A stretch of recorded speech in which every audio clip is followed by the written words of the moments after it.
On est là pour parler d'intelligence émotionnelle. Le mot qui apparaît de plus en plus dans notre langage, qui apparaît de plus en plus dans mon langage. Peut-être que j'ai une déformation professionnelle en me disant que tout le monde l'utilise, mais ceci dit, j'ai quand même l'impression que c'est quelque chose qu'on entend de plus en plus souvent.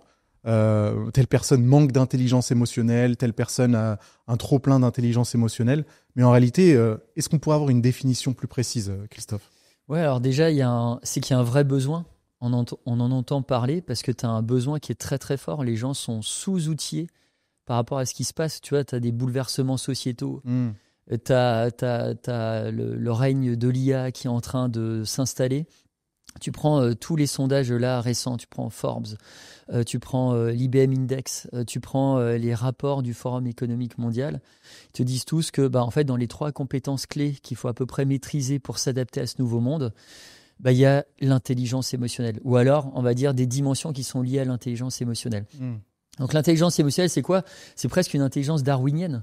Tu vois, c'est ce qui te permet d'évoluer et de t'adapter en raisonnant à partir de tes émotions. Donc l'émotion, quand tu pars du principe que c'est une information, tu sais, c'est un peu comme un panneau signalétique que tu vois au bord d'une route et qui va dire « Attention, dans 50 mètres, virage dangereux ». Là, il y a des gens qui tiennent compte du panneau et d'autres qui en ont rien à faire. Cette deuxième catégorie d'individus, elle a plus de chances à un moment de se taper la rambarde de 50 mètres plus loin. Donc les gens qui en prennent compte, c'est ceux qui auraient une intelligence émotionnelle plutôt développée. Et ceux qui n'en tiennent pas compte, c'est ceux au contraire qui manqueraient d'intelligence. Est-ce qu'on peut dire ça dans ce cas de figure? Alors, en tout cas, c'est une première dimension de l'intelligence émotionnelle. C'est capturer l'info. Après, il faut la traiter, cette information. Donc, voilà, parce que quand on parle d'intelligence, parce que dans l'intelligence émotionnelle, tu as intelligence, on parle de capacité à raisonner à partir d'une information, sauf que là, la nature de l'information, elle est émotionnelle. Donc après, tu as des gens qui sont capables de dire « Ah bah tiens, quand je ressens tel ou tel type d'émotion, ou quand la personne en face de moi manifeste tel ou tel type de mouvements faciaux, d'expression faciale, une posture, une tonalité de voix un peu particulière, cette personne ressent cette émotion-là et ça veut dire ça. Voilà pourquoi elle ressent ça, voilà les conséquences à ressentir ça. Donc, cause et conséquences, il y a des gens qui les maîtrisent plus que d'autres. Et ensuite, tu as aussi la capacité à réguler l'émotion. Réguler, ça ne veut pas dire refouler. Tu ne vas pas ensevelir sous un tas de sable les émotions parce que là, tu te tires une balle dans le pied. À nouveau, une émotion, c'est une information clé qui est en train de te dire il se passe un truc important pour toi dans l'environnement. Et si tu ne tiens pas compte de cette chose-là, eh bien, ça peut venir impacter ton niveau de bien-être. Et donc, la réguler, ça voudrait dire la prendre en compte et adapter peut-être son comportement pour prendre les meilleures décisions? Ouais, ça veut dire, par exemple, prolonger un état émotionnel. Imagine, tu es en train de brainstormer. Il te faut absolument trouver une idée qui va revisiter l'existant. Tu as besoin de ça, que ce soit dans ta sphère pro ou ta sphère perso. Et imagine, tu veux générer ces idées-là. Eh bien là, ce qui est plutôt pas mal, c'est de prolonger un état, par exemple, d'anxiété modérée. Et ça, c'est possible. Ouais, et on peut se dire, attends, je me maintiens un peu dans cet état-là. Et là, tu vas produire plus d'idées. Et donc, tu vas augmenter tes chances que parmi ces idées-là, il y en ait une qui soit juste géniale. Donc, tu vois, là, c'est un peu contre ce qu'on pourrait penser, ou en tout cas ce qu'on a dans l'imaginaire partagé, de se dire, il faut être super joyeux quand on veut générer des nouvelles idées. Non, en fait, les émotions déplaisantes peuvent être aussi supra-utiles pour toi. La colère, ça peut t'aider si quelqu'un te pique une idée, par exemple. Ou tu sais, c'est une question de copyright. Si tu ressens pas de la colère, tu vas pas te révolter. Donc, tu vas pas agir pour protéger cette chose-là.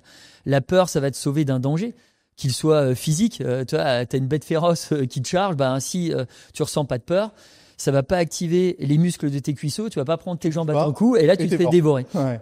Ça peut être face à quelqu'un qui te menace psychologiquement. Et là, c'est assez intéressant.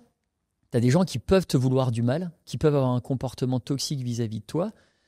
Si à ce moment-là, tu ressens pas une certaine crainte, une certaine peur, eh bien, tu vas laisser le loup rentrer dans la bergerie de ton cerveau. Et là, il va prendre les manettes et là, il va un petit peu t'utiliser comme un pantin. Et tu as des chercheurs à Harvard qui ont d'ailleurs démontré qu'il suffisait de quelques millièmes de secondes pour détecter avec une fiabilité assez remarquable le niveau de dangerosité psychologique de la personne que tu as en face de toi. Ah ouais. Donc en fait, la réponse, on l'a tous en nous.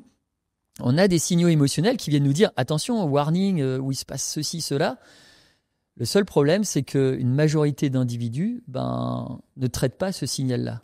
allez, on le laisse de côté. Ouais, des fois, c'est déplaisant, c'est désagréable, c'est dégoûtant. Bah, du coup, ouais, j'ai pas envie de le traiter. Tu sais, les gens, ils aiment bien mettre de côté les problèmes et accumuler comme ça une montagne de problèmes. Donc, l'intelligence émotionnelle, elle est aussi là pour décadenasser tout ça. Et plus tu t'attaques à des choses quelquefois même désagréables, déplaisantes, plus tu vas quelque part développer, grossir ton dictionnaire affectif. Plus tu vas mieux comprendre, mieux tu vas comprendre les émotions. Et plus tu comprends les émotions, plus tu comprends vraiment une espèce de myriade comme ça d'émotions, plus tu comprends le genre humain. Et plus finalement t'es flex, t'es bien, tu t'adaptes facilement, vite, tu gères mieux ton stress dans des situations, tu vois, qui sont un peu qui te bousculent, et meilleures seront tes décisions en fait. Comment ça se fait qu'on a mis autant de temps alors à s'intéresser à l'intelligence émotionnelle, alors qu'on a valorisé l'intelligence plus classique, je mets des guillemets parce que je ne saurais pas trop comment la qualifier, et que l'intelligence émotionnelle, en réalité, c'est quand même assez récent par rapport aux autres mesures d'intelligence. Alors on est dans le pays de Descartes, hein.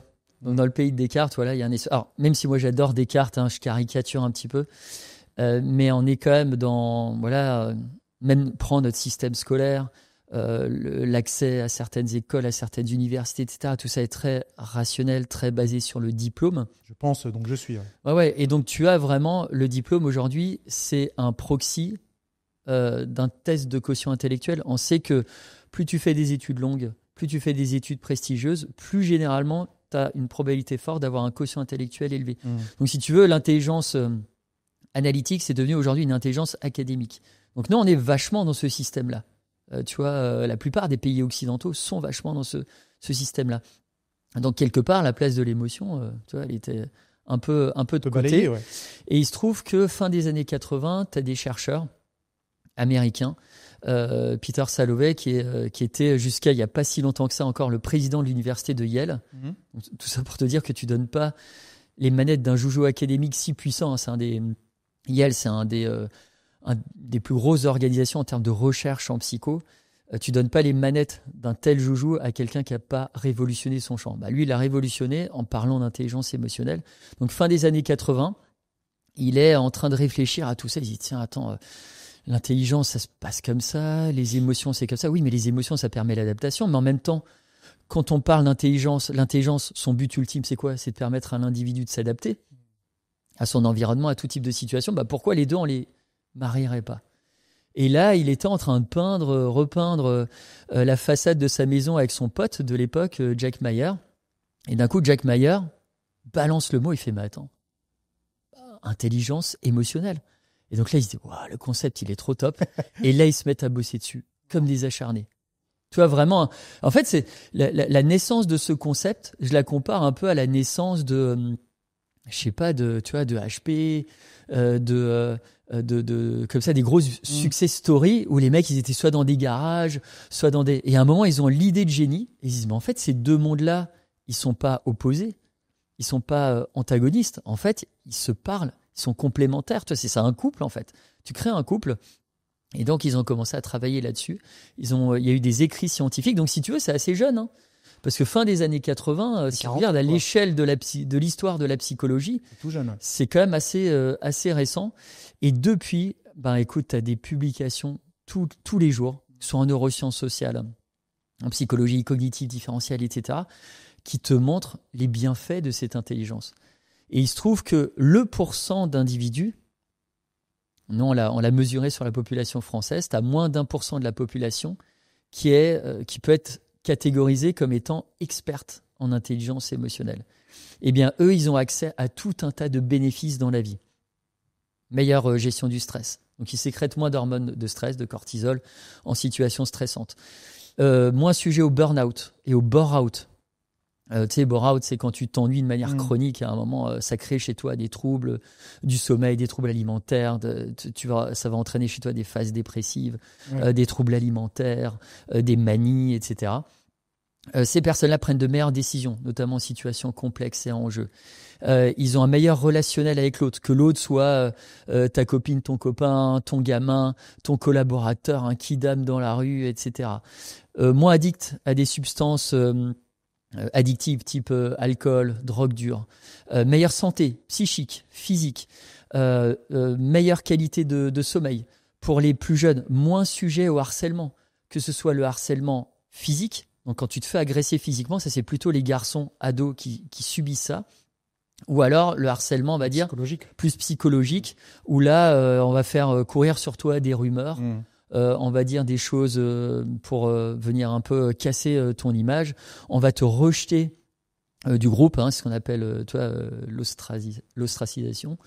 Et derrière, là, tu vas être moins sujet à ça. Et en règle générale, c'est plutôt les filles qui sont plus victimes de harcèlement psychologique, social, etc. Donc, quand tu commences à prendre conscience de tout ça, et en plus, cette liste-là, elle est longue, des bénéfices. Je pourrais te parler encore de plein d'éléments. Mais là, on dirait un super pouvoir, carrément. Mais c'est un super pouvoir, et si tu veux, moi, en tant que chercheur, mon objectif, c'est justement de démocratiser ça et de dire, en fait, cette source émotionnelle, c'est gratos. C'est vraiment totalement gratuit dans un monde où à peu près tout est payant. Ouais. L'émotion, c'est une ressource gratuite qu'on peut, si on s'entraîne, si on bosse un peu nos compétences émotionnelles, qu'on peut apprivoiser pour derrière, finalement, prendre de meilleures décisions, mieux s'adapter, etc., etc. Il y a un impact dans les négociations, il y a un impact sur ta performance au travail, il y a un impact qui est énorme. Je veux dire, au collège et au lycée, quand tu commences à intégrer des programmes de développement des compétences émotionnelles, ce que font par exemple les petits Américains très tôt. Ah oui, ils font ça ? Ouais, il y a un gros programme comme ça qui s'appelle Ruler. Et il y en a un encore plus vaste qui s'appelle SEL, comme du SEL de table, Socio-Emotional Learning, où tu as dans la plupart des institutions, t'as une heure d'atelier dédié au développement des compétences émotionnelles. Et il se trouve que quand tu fais ça, le gamin, il va être beaucoup plus sociable, il va augmenter ses résultats en mathématiques de 11%, il va mieux lire, il va mieux comprendre ce qu'il lit. En lisant, c'est un petit truc, mais en lisant, tu boostes ton empathie aussi. Parce que souvent, quand tu lis, par exemple, des romans de fiction, tu as les personnages, la psycho des personnages qui est décrite. À leur place, tu vis un peu. Ton cerveau, qu'est-ce qui se passe ? Tu as une classe de neurones qu'on appelle les neurones miroirs. Moi, je les appelle les neurones paparazzi, qui photographient tout ce que tu fais, tout ce que les autres font, tout ce que tu lis, tout ce que tu vois à la télé, etc., sur tes écrans. Alors, quelquefois pour le meilleur comme pour le pire. Mais dans ce cas-là, quand tu lis des romans de fiction, ils vont photographier des moments où tu as des interactions entre les personnages. Et où tu as, t'as Samantha qui est en conflit avec Brandon, machin et tout, tu as la psychologie qui est développée. Et là, en fait, cette photographie-là, elle va être rangée dans un des casiers de ta mémoire émotionnelle. Et quand tu seras en situation réelle, avec quelque chose qui ressemble à ce que tu as lu, là, tu as des petites lanternes qui vont s'allumer dans ton cerveau et qui vont dire attends, là, le personnage, il avait fait ça, ça ou ça, et donc ça lui avait permis. Casier, et tu peux faire appel. Ça lui avait permis de mieux s'adapter à cette situation-là. Là, tu vas avoir déjà un premier indice, tu vas déjà avoir une première aide de ton cerveau pour mieux t'adapter à les situations. C'est fantastique. Donc, il faut beaucoup plus lire, même si on est dans une société où les gens lisent de moins en moins. Mais alors, les petits Américains le font déjà dès le plus jeune âge ? Et nous, on n'a pas encore ça en France. Alors, ça commence. Tu le vois de plus en plus. Moi, j'ai 2 enfants. Je le vois dans le public, dans le privé. T'as des profs qui essayent, qui tentent de faire des choses et ça marche. Et tu le vois d'ailleurs. Moi, j'ai un effet direct. Je le vois sur mes enfants. Quand il s'agit, des fois, ils peuvent être un peu en rivalité sur un truc et tout. Je vois que depuis qu'il y a ces petits programmes qui sont mis en place par leurs profs, derrière, ils vont être plus à la recherche du consensus. Ils ne veulent pas écraser l'autre. Le chocolat, il est à moi. Ou ce jouet, il est à moi. Ou non, ça m'appartient. Non, ils vont être plus dans la recherche de attends, peut-être qu'il y a un mi-chemin. Peut-être qu'il y a une situation win-win, gagnante-gagnante. Et ça, je le vois, c'est assez spectaculaire. Donc, c'est vrai que quand tu intègres ça, c'est fou. Et en plus, il y a un effet sur la santé. J'ai une amie qui est une chercheuse à l'université de Louvain en Belgique qui avait écrit un papier il y a quelque temps avec un économiste assez connu. Ils ont démontré que si on développait dès le plus jeune âge les compétences émotionnelles, donc on augmenterait comme ça de 10% le QE, le quotient émotionnel national, Et en faisant ça, tu réduirais de 10% les coûts de santé associés à des carences en intelligence émotionnelle qui te font consommer un max de boîtes d'anxiolytiques, d'antidépresseurs, etc. Donc tout ce que je te dis devrait presque être sponsorisé par la sécurité sociale. Ah ouais, j'espère que ce sera un jour. Mais c'est fou que ça ait une influence sur tous les aspects de notre vie, en fin de compte. C'est ça, prise de décision relationnelle, santé, etc. Donc, il y a un vrai intérêt à bosser là-dessus, en fait. Et tu confirmes qu'on a la possibilité de développer cette intelligence émotionnelle. Parce Oui. qu'on entend quand même que l'intelligence analytique, il y a des différences qui sont génétiques ou, je sais pas, environnementales, qui font qu'on a un peu plus de mal à développer ce quotient-là. Le quotient émotionnel, au contraire, c'est quelque chose sur lequel on peut travailler. Et c'est pour ça que cette intelligence, elle est vraiment porteuse d'un message d'espoir. Complètement, ouais. Et là, il y a des travaux récents qui te montrent qu'à tout âge, tu peux développer ton intelligence émotionnelle. C'est ce qu'on appelle la plasticité émotionnelle. Donc, c'est un sous-tiroir de ce qu'on appelle la plasticité cérébrale, la capacité du cerveau à produire de nouveaux neurones, à renforcer des circuits neuronaux. Donc, c'est vrai que, contrairement à l'intelligence analytique, où globalement, après tes études, allez par exemple 25 ans, tu fais un test de QI à 25 ans, t'en fais un à 35, t'en fais à 45. Alors, à moins que tu aies appris par cœur toutes les bonnes réponses et que tu t'es entraîné à fond, effectivement, là, tu peux avoir un super score. Mais en fait, ce score-là finalement ne diagnostique pas ta capacité, il va diagnostiquer un apprentissage. Mais en gros, tu fais un score à 25, 35, 45, 55 ans, 65 ans, un test de QI, tu obtiendras à peu près systématiquement le même score. Pareil, les traits de personnalité. La personnalité, au début du stade adulte, elle est à peu près arrêtée. Tu sais que tu as des études qui varient, mais 30 à 60% des traits de personnalité, tu vois, le fait d'être extraverti, introverti, ouvert d'esprit, etc., optimiste, pessimiste, en fait, ça, c'est hérité. Donc, en gros, si au début du stade adulte, tu as une personnalité qui est un peu compliquée, il ne te reste plus qu'à faire un procès à tes parents ou à tes grands-parents. Donc, c'est un peu complexe. L'intelligence émotionnelle, toute ta vie, ça se développe. Et il y a très récemment une étude qui te montre que même après 65 ans, tu peux la développer. Ah ouais. Donc avec tous les bénéfices derrière. C'est-à-dire que cette famille des 1%, on peut tous rejoindre en fait la bande. On peut tous faire partie de la team là en réalité. Simplement, il faut se prendre en main et il faut commencer à se développer. C'est assez génial que ce soit ni jamais trop tôt, ni jamais trop tard pour travailler sur ça. Et quand tu dis les 1%, c'est en fait les personnes qui ont le plus haut quotient émotionnel, c'est ça ? Ouais. De la même manière que un QI de 140, ça te rend surdoué, enfin, tu es considéré comme surdoué. Un QI, un QE ça marche pareil, c'est avec des points, c'est ça ? Ouais, c'est ça. Donc, tu as différentes tranches. On a identifié 5 catégories d'individus. Et sachant que peu importe, en fait, un test, c'est une photographie à un instant T. Et nous, ce qui nous intéresse, c'est que ce dessin-là se transforme en un dessin animé.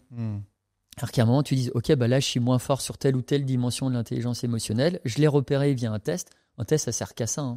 C'est un moment, un diagnostic, un check-up. Oui, il n'est pas là pour te dire que tu es une mauvaise personne qui ne sait pas gérer tes émotions. Voilà. C'est vraiment se dire, attends, mais sur quoi je dois vraiment travailler ? Donc c'est un vrai indicateur fiable et nous on a créé des tests comme ça dits de performance, donc c'est pas des tests auto-évaluatifs.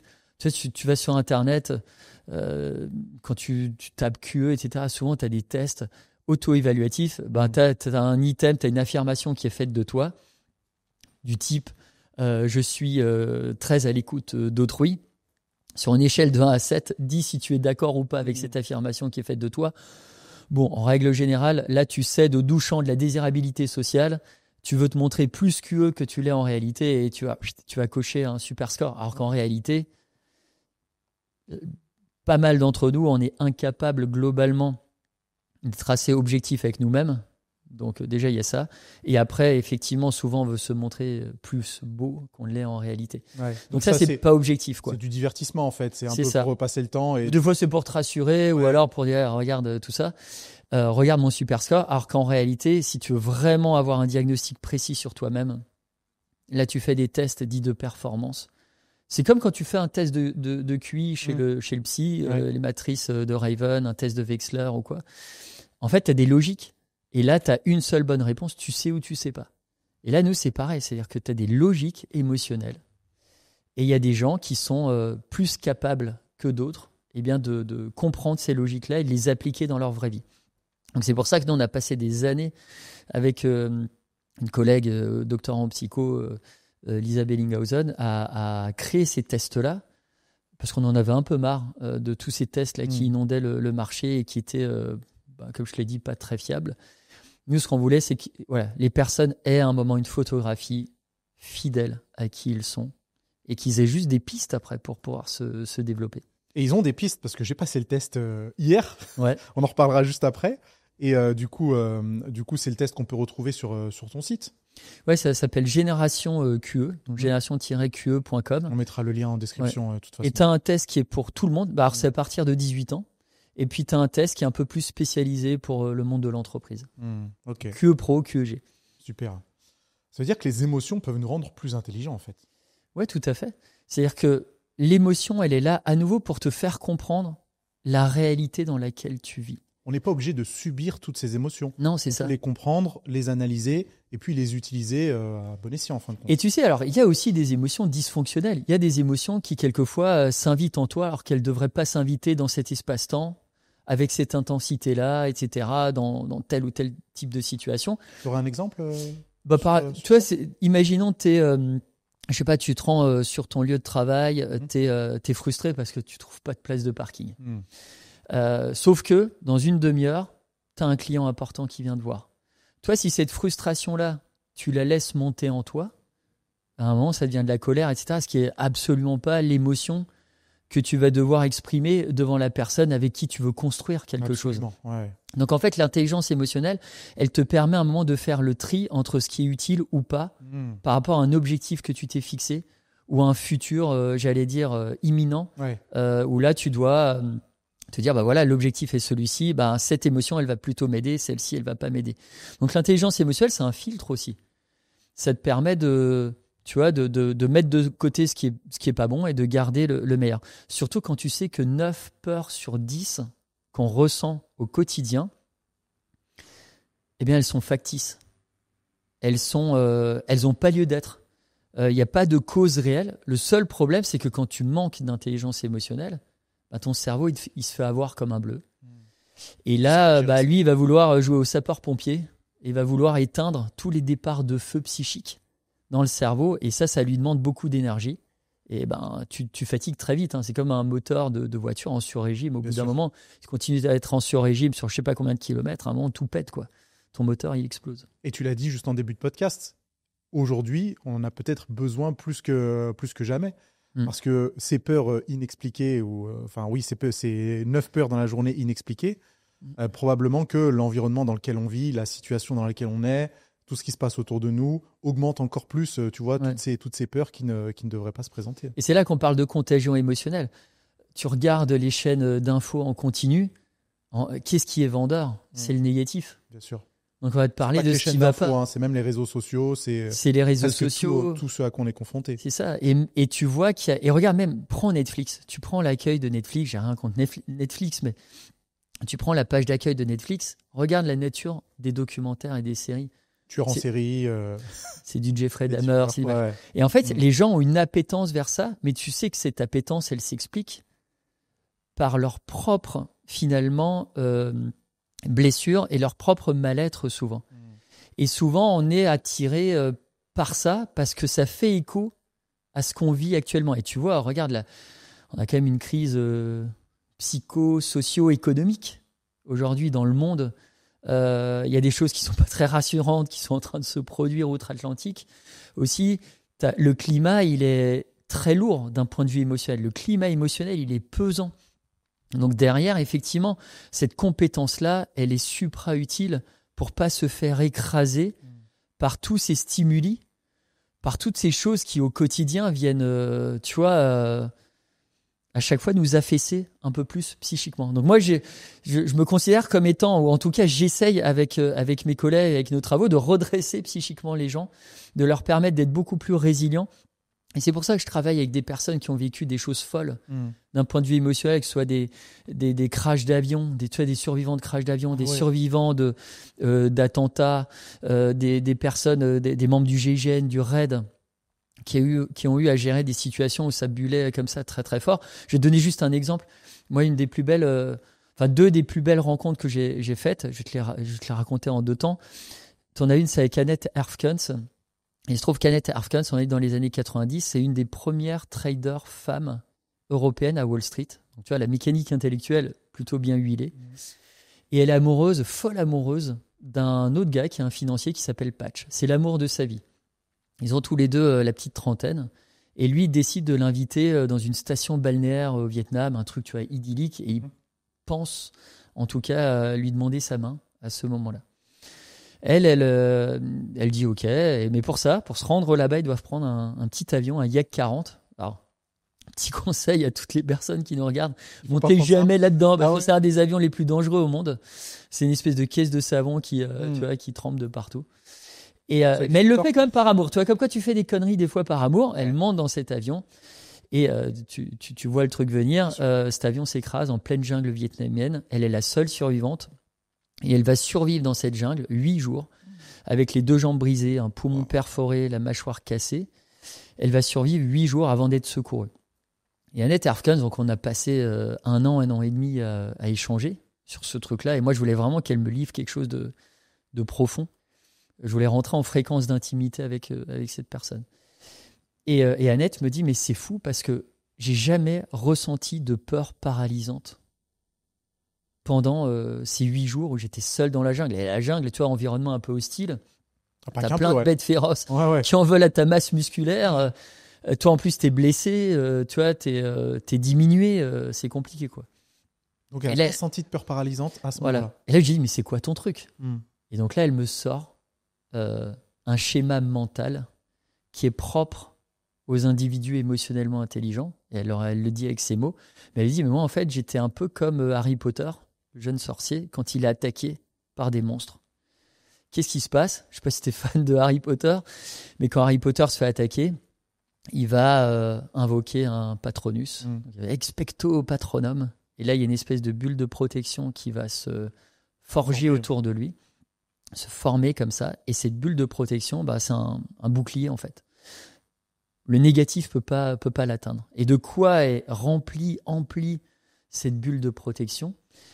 Eh bien, de souvenirs heureux, de bons moments passés avec ses parents biologiques, mais qui ont été inconsciemment stockés dans sa mémoire. Et si tu veux, lui, il fait appel à ses souvenirs positifs pour combattre le négatif. Il n'y a rien de mieux pour combattre le négatif que le positif.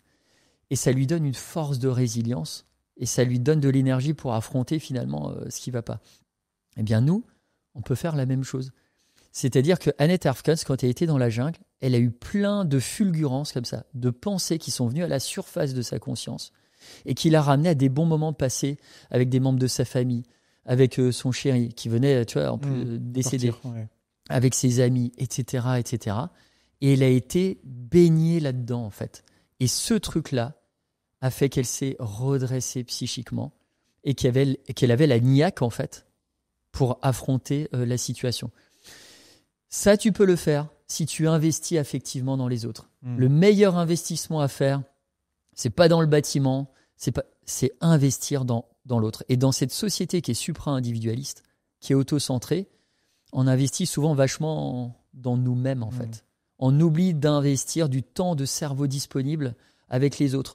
Regarde, par exemple, il y a aujourd'hui un phénomène assez fou, c'est la démission des grands-parents vis-à-vis des petits-enfants. Ah non, nous on veut voyager, on veut pas avoir un truc dans les pattes qui nous embête, qui crie, qui ceci, cela, hop, démission. Sauf que, moi, il y a encore quelques temps, j'allais dans des maisons de retraite, etc., à la rencontre de personnes qui étaient seules, qui expérimentaient une solitude psychique, physique, etc. Et ces personnes, quand tu leur dis, mais comment ça se fait qu'il n'y ait aucun membre de ta famille qui décide de venir te voir ? Eh bien là, elle me dit, en fait, c'est parce que j'ai pas assez investi affectivement dans les autres. Donc, ces personnes-là n'ont pas eu de retour sur investissement affectif. Si tu investis pas affectivement avec l'autre, si tu passes pas de temps avec l'autre, si tu ne l'écoutes pas pour de vrai, il y a très peu de gens qui savent écouter pour de vrai, quel lien tu crées avec l'autre ? Aucun. Rien, c'est un lien imaginaire en fait. Ou alors c'est un lien qui est extrêmement fin, il suffit juste de tendre un petit peu... d'appuyer un petit peu sur le fil pour que le fil se casse. Donc ces personnes-là n'ont aucun intérêt affectif à venir te rendre visite. Donc ça, c'est un premier truc. On n'investit pas assez. Les individus émotionnellement intelligents ont compris que c'était une force. Ton premier je ne vais pas parler de médicaments, mais ta première ressource, ton premier ressort, en cas de coup dur, quand tu es à un carrefour de ta vie où ça va pas bien, tu as été licencié, ta copine ou ton mec t'a quitté, il y a une maladie qui s'invite dans le truc, c'est l'autre. Ton cerveau, il va aller chercher dans cette base de données de tout ce que tu as collecté pour l'autre. Et autre personne que j'ai rencontrée et qui, pareil, qui a vécu émotionnellement quelque chose de très très fort, ça c'est dans le cadre de mon dernier bouquin. C'est vraiment lui, je dis que c'est la ligne verte de ce livre-là, en hommage au livre de Stephen King. Et après, ça a été adapté au cinéma avec Tom Hanks, tout ça. Je sais pas si tu as vu ce film, mais qui est... Ouais. Et donc moi, j'ai rencontré vraiment quelqu'un qui a passé 18 ans dans le couloir de la mort. C'est la plus grosse erreur judiciaire aux États-Unis de ces 30 dernières années. Il s'appelle Damien Nichols. Pareil, pendant un an, tu vois, on a échangé, etc. Il voulait plus parler de tout ça.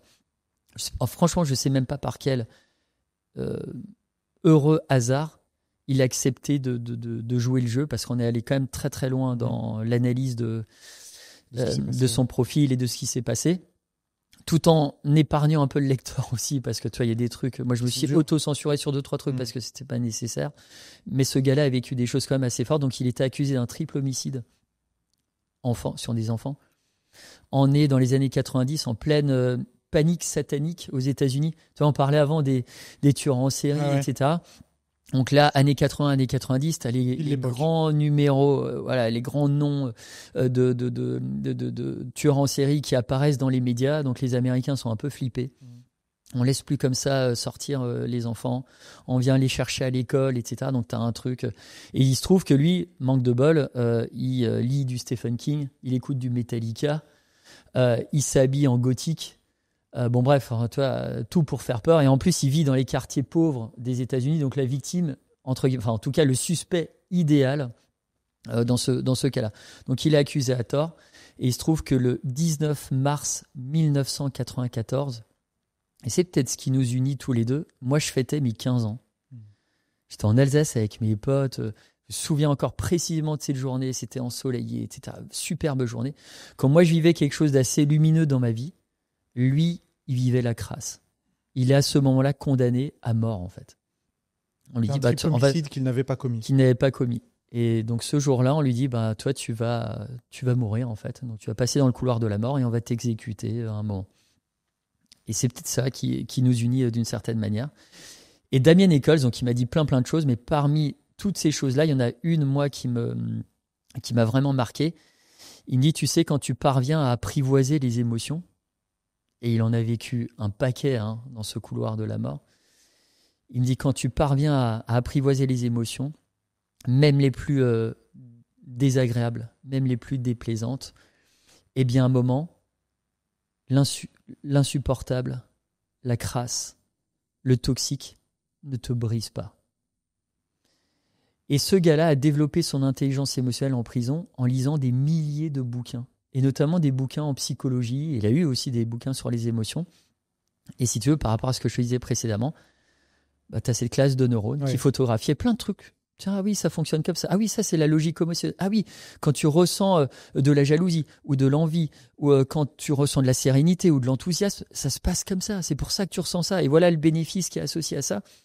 Donc, il a commencé à se constituer comme ça une espèce de bibliothèque d'Alexandrie des émotions. Et c'est ce qui fait que ce gars-là a survécu dans cet environnement hostile.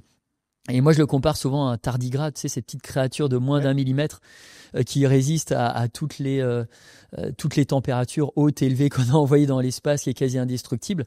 Effectivement, quand tu développes ton intelligence émotionnelle, à un moment, tu es capable de rebondir dans la vie, même si toi, en tant que balle de mousse, on te jette très violemment contre le sol, tu rebondiras systématiquement.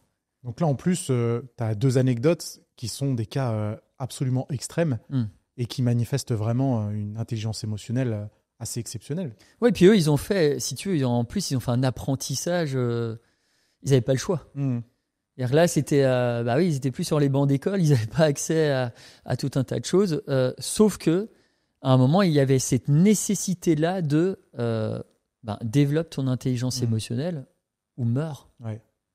À ce moment-là, c'est une question de vie ou de mort. Donc, si tu veux, ils n'avaient pas le choix. Ils ont fait avec les ressources qu'ils avaient à dispo. Lui, il avait des bouquins. Annette Erfkens, elle avait ses pensées, elle avait ses souvenirs. Mais c'est comme ça qu'elle a compris que, bah oui, en fait, je peux me développer. Je peux me développer rapidement.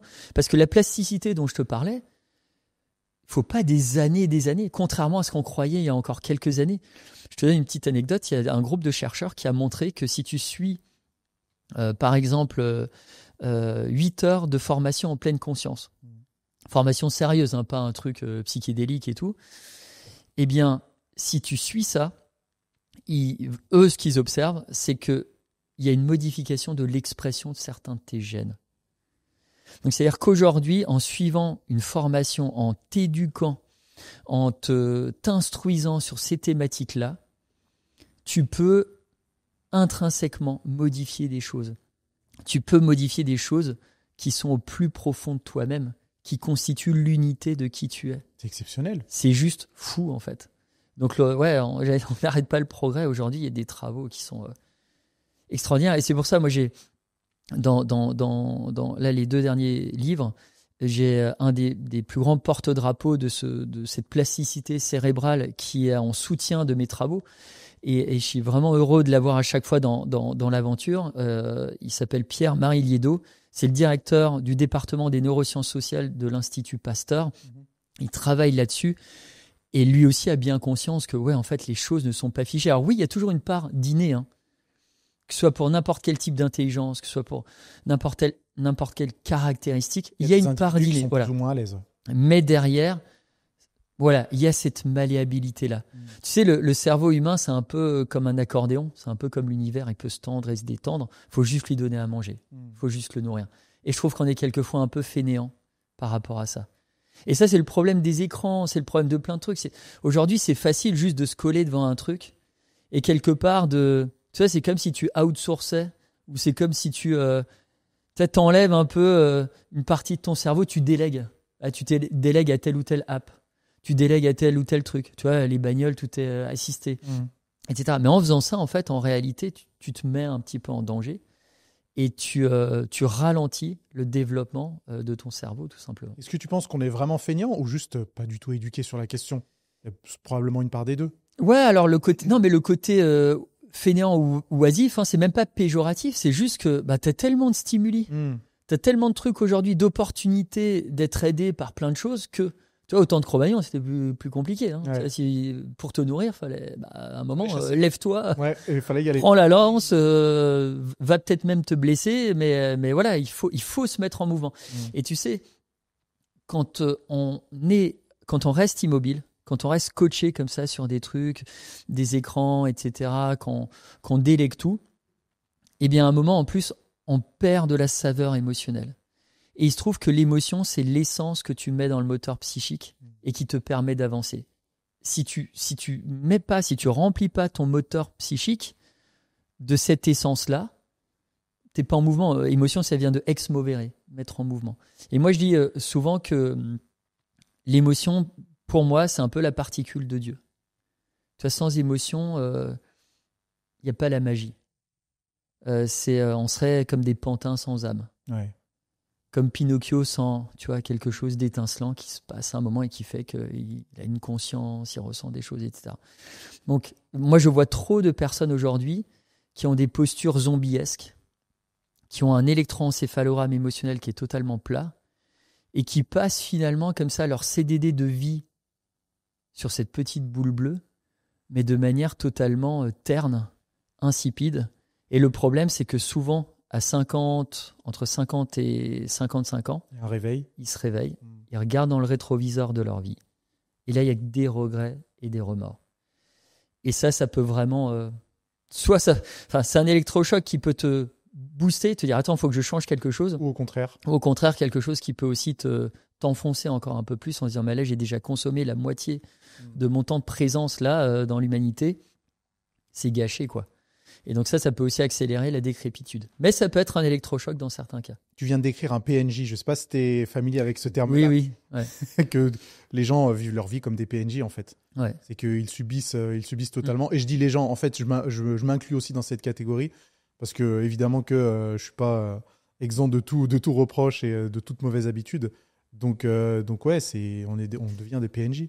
Et je pense que tout PNJ a cette capacité à un moment à se révéler sur cette dimension émotionnelle et à faire des choses juste chouettes en fait.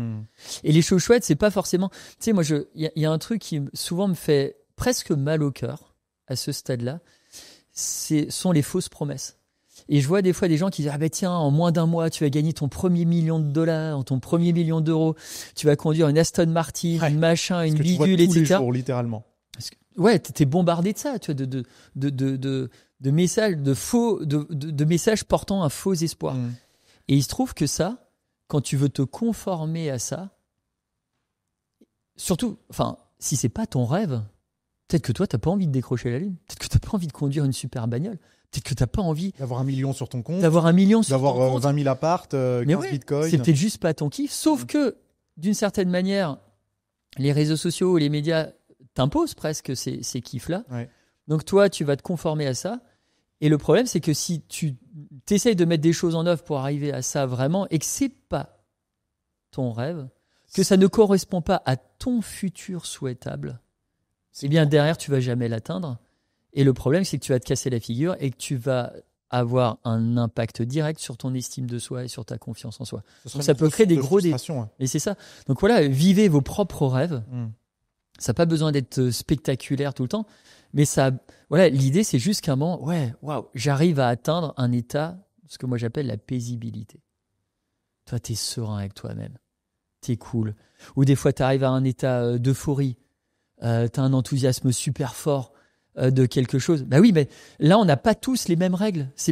On n'a pas tous les mêmes objectifs. C'est pas le même chemin qui t'amène à ce même état émotionnel. On est différents là-dessus.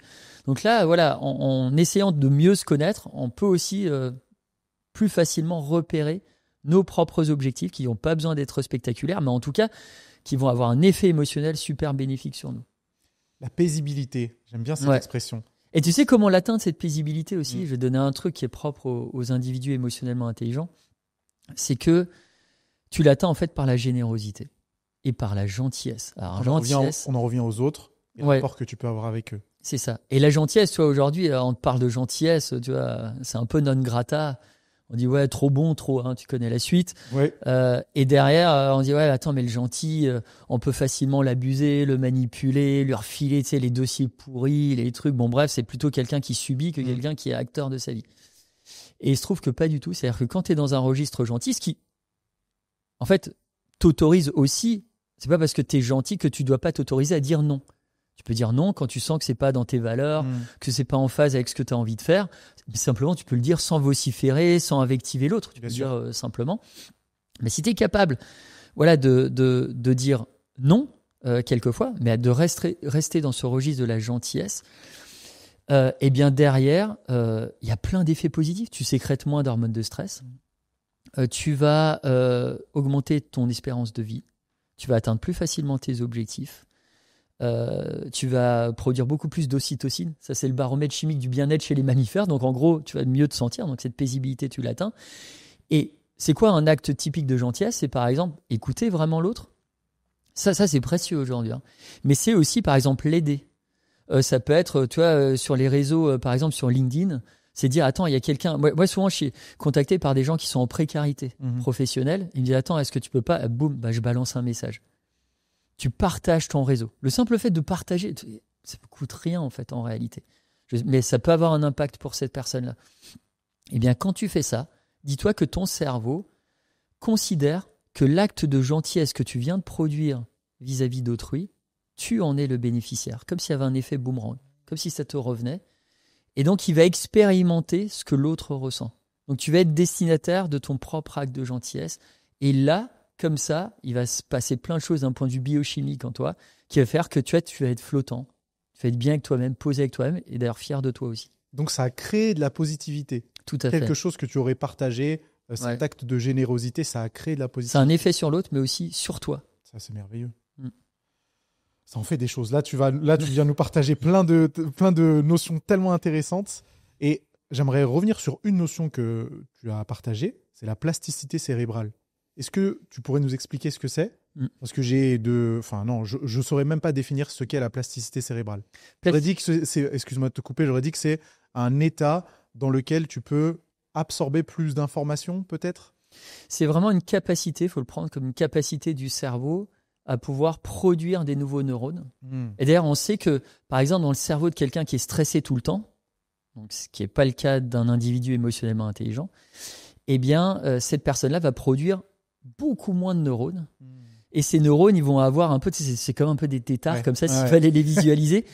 Ces neurones-là, ils ont une encre derrière. Et cette encre-là, elle les empêche d'aller vers leur cible, d'atteindre leur cible.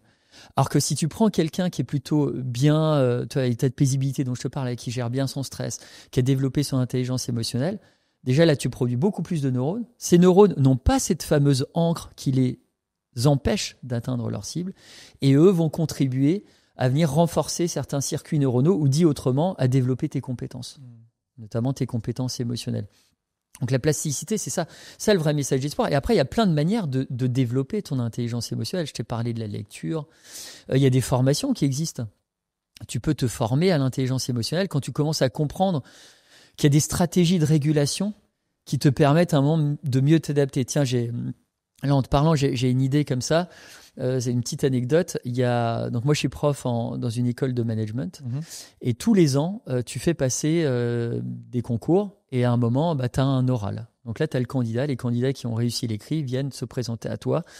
Donc tu es avec un autre juré, qui est quelqu'un du monde professionnel. Et toi, tu présides parce que t'es prof, etc. Et tu as pendant 20-30 minutes cette personne face à toi. Donc, tu lui poses plein de questions. Et moi, j'ai ce souvenir de ce candidat qui venait de la fac de maths. Esprit brillant. Tu vois, un bébé Cédric Villani, quoi.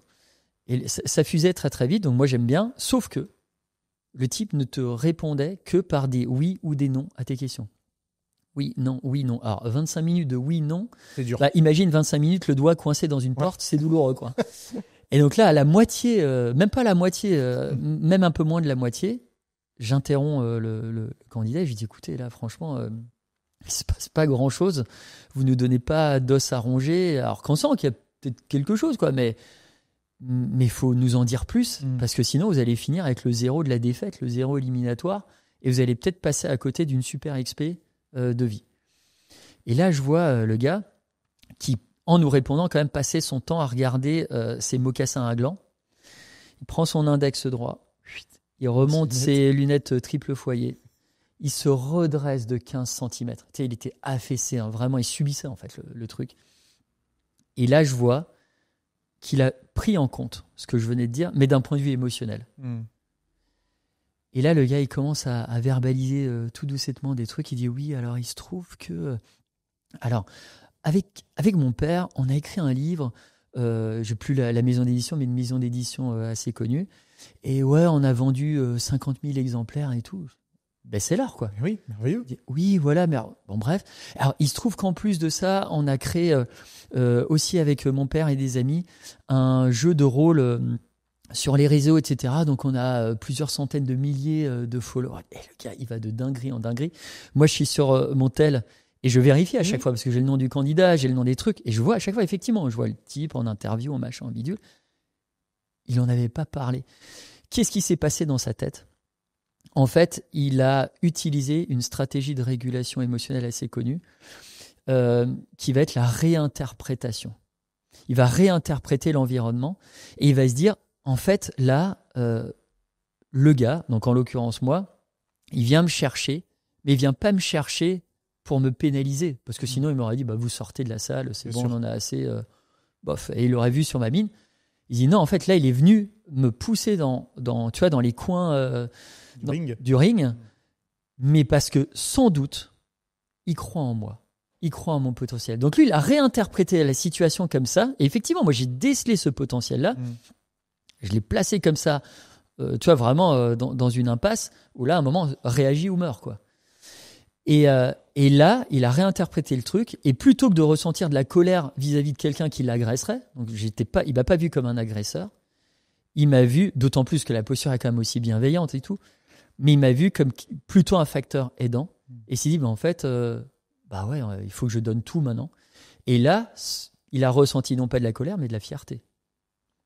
D'où le fait qu'il bombe le torse, qu'il se redresse, le menton. et que ça l'encourage à me dire des trucs un peu plus personnels sur qui il est. Donc là, c'est une bonne régulation, on est d'accord? C'est une bonne régulation. Donc ça, c'est voilà. Eh ben, il existe plusieurs formes de régulation émotionnelle. Donc quand tu commences à comprendre ça, que finalement, quand l'autre vient et peut-être des fois tu dis attends, c'est une posture offensive ou négative et tout. Bah, peut-être que non en réalité. Et si tu réinterprètes ton environnement, il ne s'agit pas de se mentir à soi-même parce que là c'est la réalité. Hein. Et bien derrière tu peux appréhender les choses plus facilement. Donc tu as l'apprentissage de tout ça. Ça tu peux, nous on forme des psychologues, on forme des coachs, etc. à nos outils et ils peuvent vraiment t'accompagner sur telle ou telle dimension. Là j'ai pris la régulation émotionnelle, mais ça peut être la capacité aussi par exemple à repérer les émotions que tu ressens intérieurement. Quand on parle de scan corporel, on sait qu'il y a une dimension physiologique aux émotions. Des fois tu as des sensations, tu vois, chaleur, froideur, activation de certains muscles, etc., à l'extrémité, ici et là, du corps, quand tu repères ça, toi, tu sais exactement ce que tu es en train de ressentir. Donc derrière, tu peux savoir pourquoi tu ressens ça. Et est-ce qu'il y a nécessité de continuer à ressentir ça ou pas par rapport à ce qui est en train de se profiler. Donc aujourd'hui, c'est juste fou. C'est-à-dire qu'on a un niveau de connaissance qui est extraordinaire pour pouvoir aider les gens. Après, dans les facteurs aidants, il y a un anxiolytique naturel que les gens utilisent de moins en moins, c'est la nature. Tu vois, là, on fait cette interview, on est au centre de Lyon, etc. Si, imaginons, tu ressentais du stress, de la colère ou quelque chose comme ça, juste après cet échange, ce que je souhaite pas, mais plutôt que de faire je sais pas quoi, tu pourrais aller là, on a un parc qui est pas très très loin d'ici, juste te balader 10-15 minutes, et là tu as tout un tas d'études scientifiques qui te montrent que le simple fait d'être au contact de la nature, de rentrer en résonance avec, tu sais, l'oscillation des feuilles, ou alors les battements d'ailes des petits oiseaux, etc. Et en plus, si tu respires des phytoncides des plantes, eh bien tout ça va te permettre de faire baisser de manière significative ta sécrétion de cortisol. Ça va faire baisser la pression artérielle. Ça va faire baisser l'intensité de ta colère. Ça va même augmenter la production de cellules K. C'est ces fameuses cellules qui aident le système immunitaire à combattre tel ou tel type d'attaque, etc., contre l'organisme. Donc ça, t'as un pouvoir extraordinaire. L'individu émotionnellement intelligent, il est conscient de ça. Donc quand tu as un moment, ça c'est une autre stratégie de régulation. Il va aller vers ça. Donc il y a plein d'éléments qui aujourd'hui te permettent de booster en fait ce QE. Et au contraire, désolé de te couper, il y a du coup des éléments qui brident ton QE.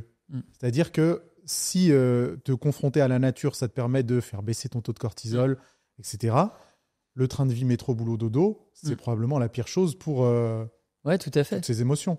Tu as une étude d'ailleurs qui a été menée dans différents quartiers de Londres et qui te montre que les quartiers, si tu vis dans un quartier qui est le moins vert, le moins boisé, où il y a le moins de parcs, etc., en règle générale, tu as une tendance plus naturelle à ressentir du stress et à consommer des boîtes d'antidépresseurs. Si tu es dans un quartier où c'est très boisé, où il y a de la végétation, il y a un petit parc où tu peux aller courir, etc., en règle générale, tu sécrètes moins. Donc effectivement, l'urbanisation, le fait que tu aies du béton gris qui remplace finalement cet anxiolytique vert là, eh bien ça a effectivement un impact aussi sur toi. Donc, mais c'est pas parce que tu vis dans un coin super bétonné que tu peux pas te dire attends, à un moment je vais faire peut-être un peu plus de kilomètres, mais je vais quand même aller rechercher ça, même si ça me prend un peu plus de temps, mais le gain il est tellement important derrière. Donc ça effectivement c'est important. Et puis après tu as un autre truc, c'est on parle souvent de zone de confort, d'inconfort, etc. Moi je pousse vraiment ou en tout cas j'invite les personnes à aller expérimenter de nouvelles émotions. Ça vient alimenter ta bibliothèque émotionnelle. Et c'est vrai que si tu fais métro, boulot, dodo, tu as une vie qui est très routinière, très standardisée, c'est compliqué. Et derrière, généralement, ça provoque quoi ? Ça provoque un ennui chronique. Et cet ennui chronique, il ralentit la production neuronale. Et il se trouve que quand tu es émotionnellement intelligent, tu cherches davantage la surprise. Tu sais, cette espèce en voie de disparition. Parce qu'aujourd'hui, on veut tout calculer, tout mettre sous algorithme, tout standardiser, etc., etc. Tout prévoir. Voilà, on n'a que des surprises spectaculaires, mais au JT. Mais dans nos vies, si on est vraiment honnête avec nous-mêmes, la plupart d'entre nous, c'est quand même standardisé. Alors, il se trouve que la surprise, ça vient aider la plasticité cérébrale. C'est pour ça que ça m'a fait un livre. Voilà, c'est pour ça que j'en ai fait un livre, parce qu'en plus, c'est une des émotions les moins étudiées. Elle n'est même pas au casting de Vice Versa. Ouais, c'est vrai ça. Elle y est pas, alors que c'est une des émotions de base, c'est une des émotions élémentaires. Elle y est pas. Et moi, je suis intimement convaincu, mais je suis convaincu parce que c'est sourcé par aussi des recherches académiques là-dessus, que laisser entrer la surprise dans ta vie, c'est comme si à chaque fois tu mettais une pièce dans la machine. Tu as tout souffle, s'essouffle. Tu le vois, toi qui es sportif. Bien sûr. Eh bien, à un moment, si tu te régénères pas, ça devient compliqué. Donc, quelque part, la surprise, elle permet aussi la catharsis. Elle permet de repartir sur des nouvelles bases. Moi, j'ai une petite anecdote à ce sujet, si tu veux. Dans le dernier bouquin, j'ai fait une rencontre qui est assez folle. Donc, je donnais un cours dans mon école. C'était dans la semaine. Et pour préparer ce cours, j'avais besoin de lire 2-3 articles et tout. Donc, vraiment, je passe vite 5 minutes à mon bureau pour récupérer des papiers, de la documentation, télécharger 2-3 trucs. Et là, il y a un mec qui m'attend. Tu vois, vraiment à ma porte. Il me fait bonjour, moi c'est Laurent. Bonjour, moi c'est Christophe. Et je dis, je suis désolé, par contre, là, j'ai pas le temps. J'ai juste 5 minutes. J'ai 2-3 trucs. J'ai un planning un peu chargé et tout. 1 heure plus tard, donc on a discuté pendant 1 heure. Lui, il savait tout de moi rien de lui. Et il me dit, rendez-vous dans quelques semaines. Je savais pas ce qui était spécialiste des émotions. Hein. Je comprenais pas ce qui était en train de se passer, mais le mec plutôt sympa, etc. Quelques semaines plus tard, le mec revient devant mon bureau. J'ai dit, c'est pas possible. Là, j'étais vraiment en cours et j'étais à la pause de mon cours. Donc là, j'avais vraiment 10 minutes pour checker mes mails, pour respirer un coup. Et là, j'ai dit, là, ils m'attendent en amphi, là, ils sont je sais pas combien. Bref. Et il a dit, non, c'est juste en fin de journée, j'ai un truc pour toi, une petite surprise. Si ce mec est fou. Donc moi, je dois l'être un petit peu pour me dire, attends, je laisse agir comme ça. Donc je finis mon cours. Et là, j'avais une soirée prévue avec des copains à Lyon, etc. Et il est, 18h, un truc comme ça. Et là, je vois une grosse berline avec des vitres teintées. Le mec est adossé à la voiture et il fait, on y va ? Un peu peur, ça, déjà. Et là, je me dis, mais tu vois, mais lui, il m'avait quand même envoyé des messages que moi, j'avais interprétés comme le gars est sans doute pas un trafiquant d'organes. Il va pas me prélever un rein ou il va pas me kidnapper ou je sais pas quoi. Je monte dans la bagnole. Je préviens tout le monde, écoutez, je serai pas là ce soir.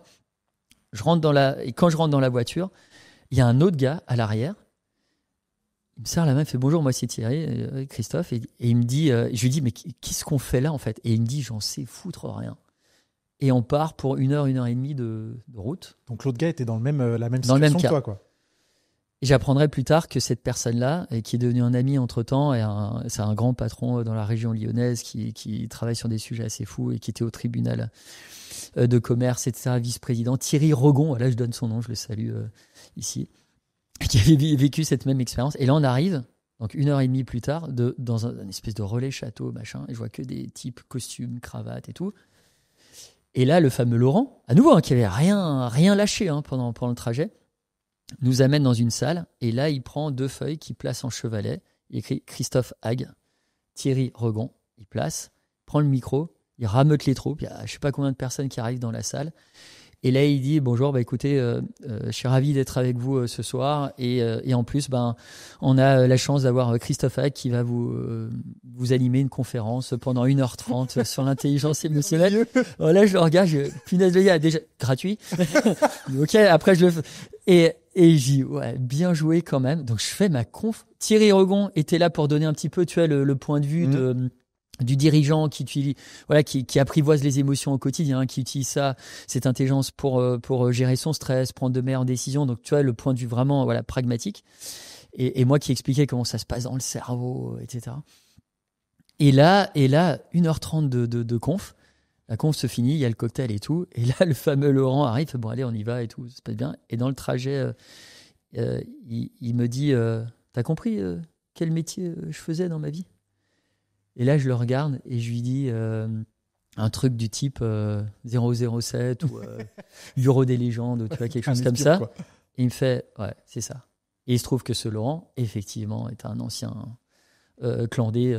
Pour ceux qui sont fans du Bureau des légendes, c'est le Mathieu Kassovitz, en fait, dans la vraie vie, quoi. Et donc, il me raconte ça. Il me raconte des pans de sa vie et tout. Je rentre chez moi. Et là, je peux pas dormir et tout. Je me dis, le gars, il m'a... Qu'est-ce qui vient de m'arriver? Tu vois, et puis c'est surprise sur surprise, quoi, en fait. Et là, je me dis, attends, je regarde un film que j'ai toujours aimé qui s'appelle The Game. Je sais pas si tu l'as vu. Avec Michael Douglas. Avec Michael Douglas, qui est Fincher, extraordinaire. ouais. Voilà, de Fincher. Et où tu as Michael Douglas qui joue le rôle d'un homme d'affaires qui déteste la surprise. Tout est routier. D'ailleurs, c'est pour ça que sa femme l'a quitté, c'est pour ça que plus personne lui parle, c'est pour ça qu'il est isolé psychologiquement, etc. Et à un moment dans le film, alors je ne vais pas spoiler, mais tu as son frère, pour son anniversaire, qui lui offre The Game. Donc il va vivre un jeu en grandeur nature, il va aller de surprise en surprise, et il se trouve que c'est ça, en fait, qui va le rendre vivant.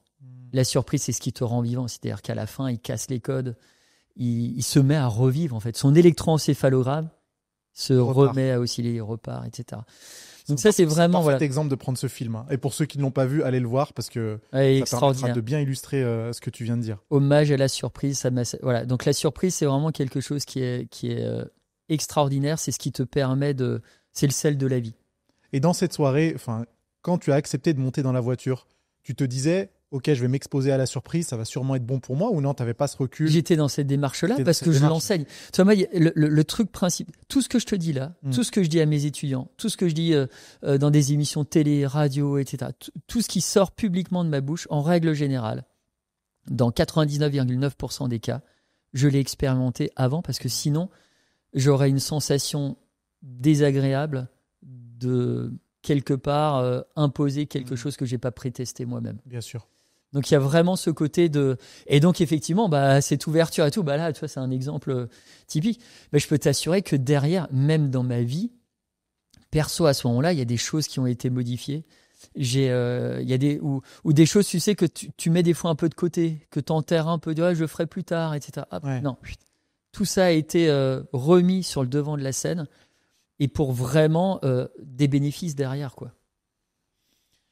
Quand j'écoute ça, ça me fait penser à une chose, c'est que mon caractère, j'ai un caractère de quelqu'un qui est très routinier, qui aime bien contrôler les choses. Et je t'avoue que je me confronte pas si souvent que ça à la surprise. Et je me dis qu'effectivement, ça pourrait être une ouverture d'esprit de lâcher un peu prise et en tout cas de me laisser emporter par ce genre de choses. Tu sais, la surprise, là, je la pour soi-même. Donc ça, je t'ai dit que c'était hyper important pour nous-mêmes. Mais ça peut être intéressant aussi, même quand tu es en interaction avec autrui, pour calmer certaines situations. Et là, je vais te donner un truc parce que je pense que ça peut aider pas mal de gens. On est souvent confronté à des personnes toxiques qui veulent soit nous contraindre, soit nous placer en situation de gênance, de mal-être pour profiter de nous, ou alors tu vois, pour nous imposer, je sais pas quoi. Que ce soit dans la vie perso ou pro d'ailleurs. Hein. Ouais, exactement. Là, il n'y a pas de frontière à la sale connerie, tu vois, d'autrui. C'est comme ça que c'est le nom, c'est un livre qui a été écrit par un ponte de Stanford qui s'appelle Robert Sutton, qui s'appelle Objectif Zéro Sale Con. Mais moi je parle d'enflure toxique pour parler de ces personnes-là, parce que dans enflure il y a enflé, donc il y a le côté, tu sais, ils peuvent te contaminer. Ah oui, ok. Ça peut être des agents pathogènes qui vont comme ça contaminer plein de gens autour d'eux. Il y a l'effet d'amplifier en fait qui ils sont, et voilà, d'éclabousser les autres, de polluer les autres. Ce sont des pollueurs psychiques, ces personnes-là. Bon bref, donc quand tu es face à quelqu'un comme ça qui cherche un peu la noise, qui cherche des choses négatives, eh bien là, il y a des astuces. Par exemple, il y a un négociateur du GIGN qui m'a dit, mais la surprise, dans ces cas-là, ça fonctionne super bien. Et je vais te donner deux stratégies comme ça face à une enflure toxique. La première, c'est, imagine, tu as quelqu'un qui vient, qui débarque dans ton bureau et qui dit... mais juste, tu as un truc insignifiant, mais pour t'embêter et pour que ça monte comme ça en maillot, et qui va dire, c'est hyper mal rangé, en fait, ton bureau, là. T'es quelqu'un de bordélique, déstructuré.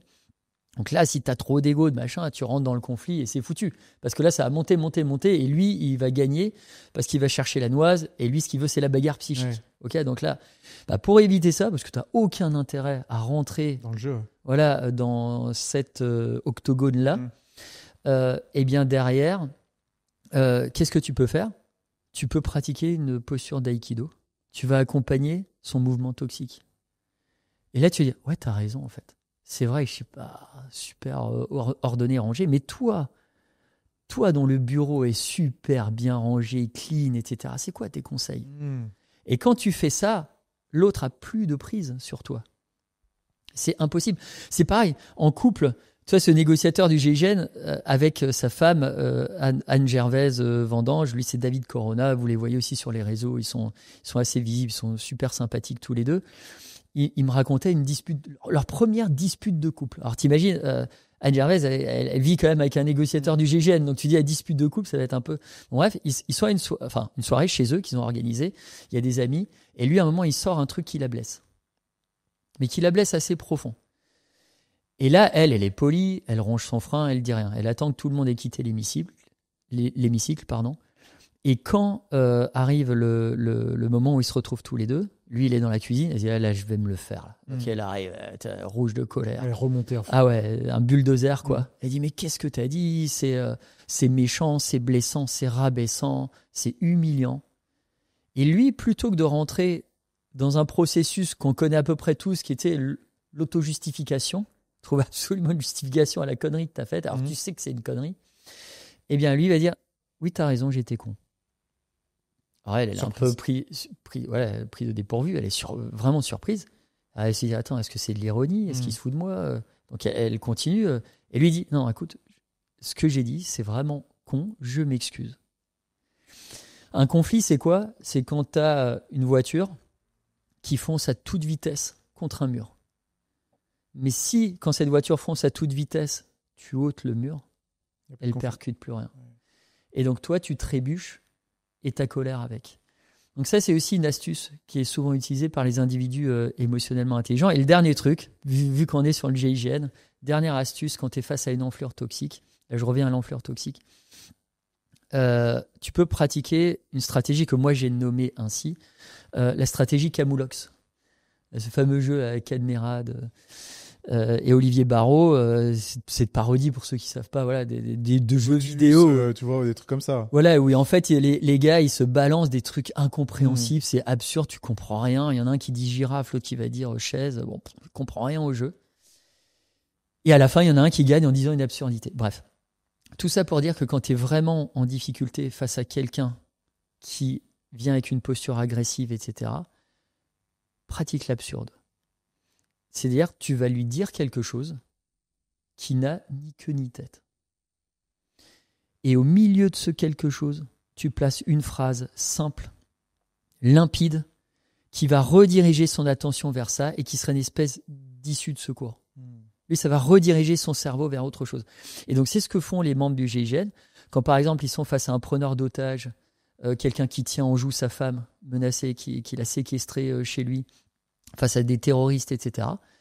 Et bien derrière, ils pratiquent cette stratégie Camoulox face à quelqu'un qui est méga énervé, qui est prêt à se faire exploser ou à tuer, etc.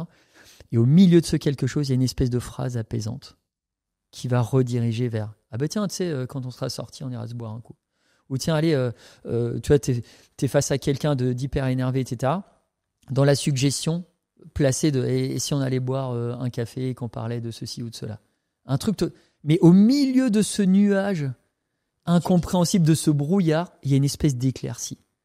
Et le cerveau, il veut tellement savoir.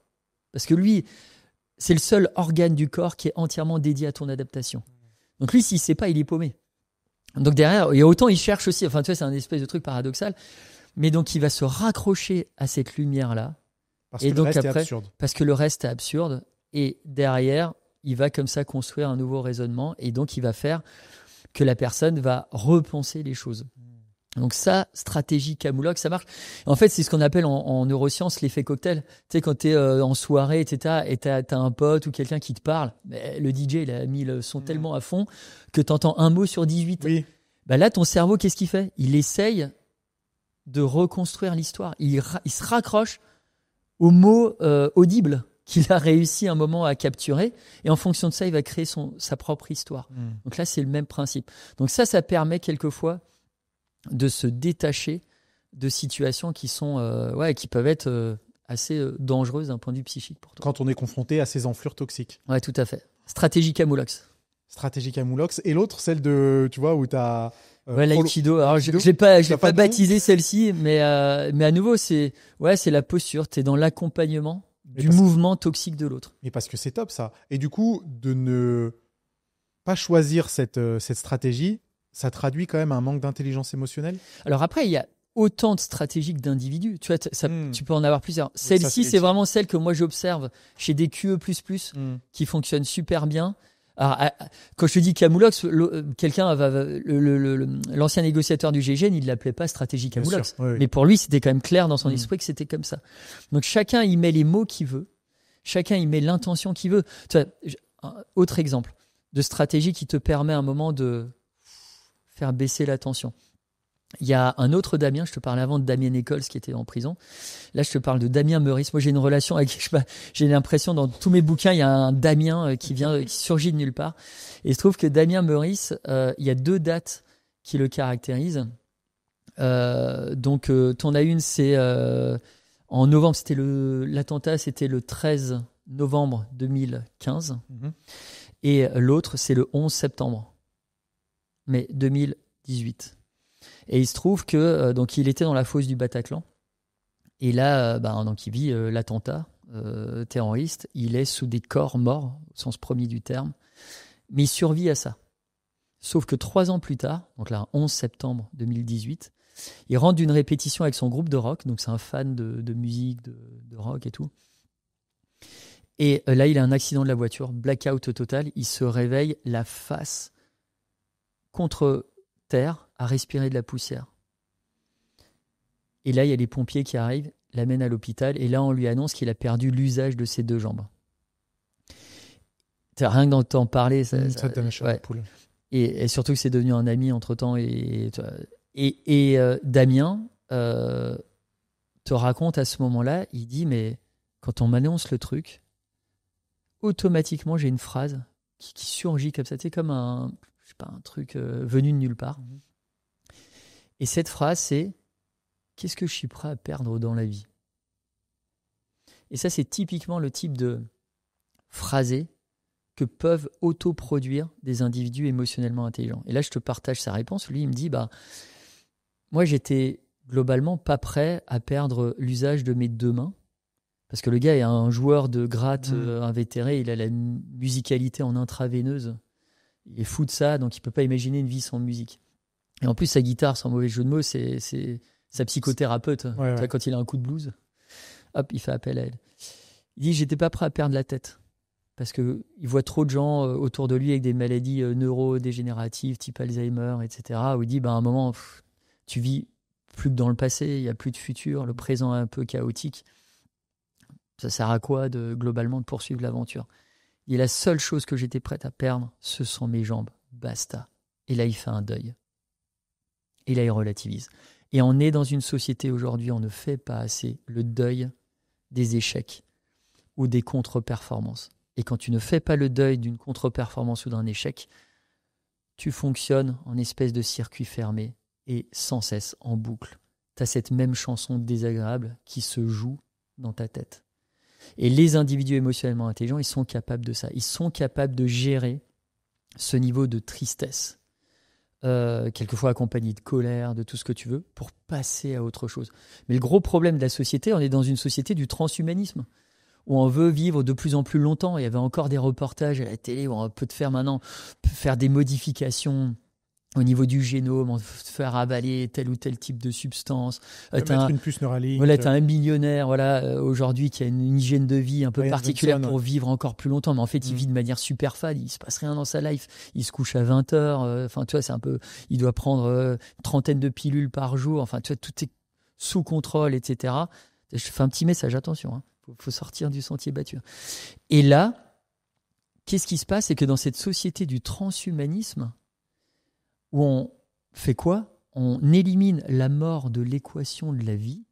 Les gens, ils sont plus habitués, en fait, à faire le deuil de quelque chose. Si la mort n'existe plus dans ta façon de penser, regarde même la distance qu'on a aujourd'hui avec les défunts. Il y a même des protocoles qui ont changé, en fait, dans peu importe les religions, etc. Mais tu n'as plus comme ça accès, en fait, aux morts. à la personne. Donc, plus tu crées de la distance avec ça, moins tu es capable de gérer le deuil. Et aujourd'hui, il y a même des fois des micro-deuils à faire dans sa vie. La plupart d'entre nous sommes incapables de faire ces micro-deuils. Et donc, on reste bloqué dans un espèce de vortex. Tu vois, c'était un peu prisonnier comme dans Interstellar, un espèce de monde psychique parallèle. Et t'avances plus, en fait. Donc ça aussi, capacité à relativiser. Il faut se dire une chose, c'est que les grands gagnants du loto cosmique, pour reprendre une expression d'astrophysicien, c'est nous, en fait. Il n'y a pas beaucoup d'espèces aujourd'hui, en tout cas à notre connaissance, évoluer comme nous.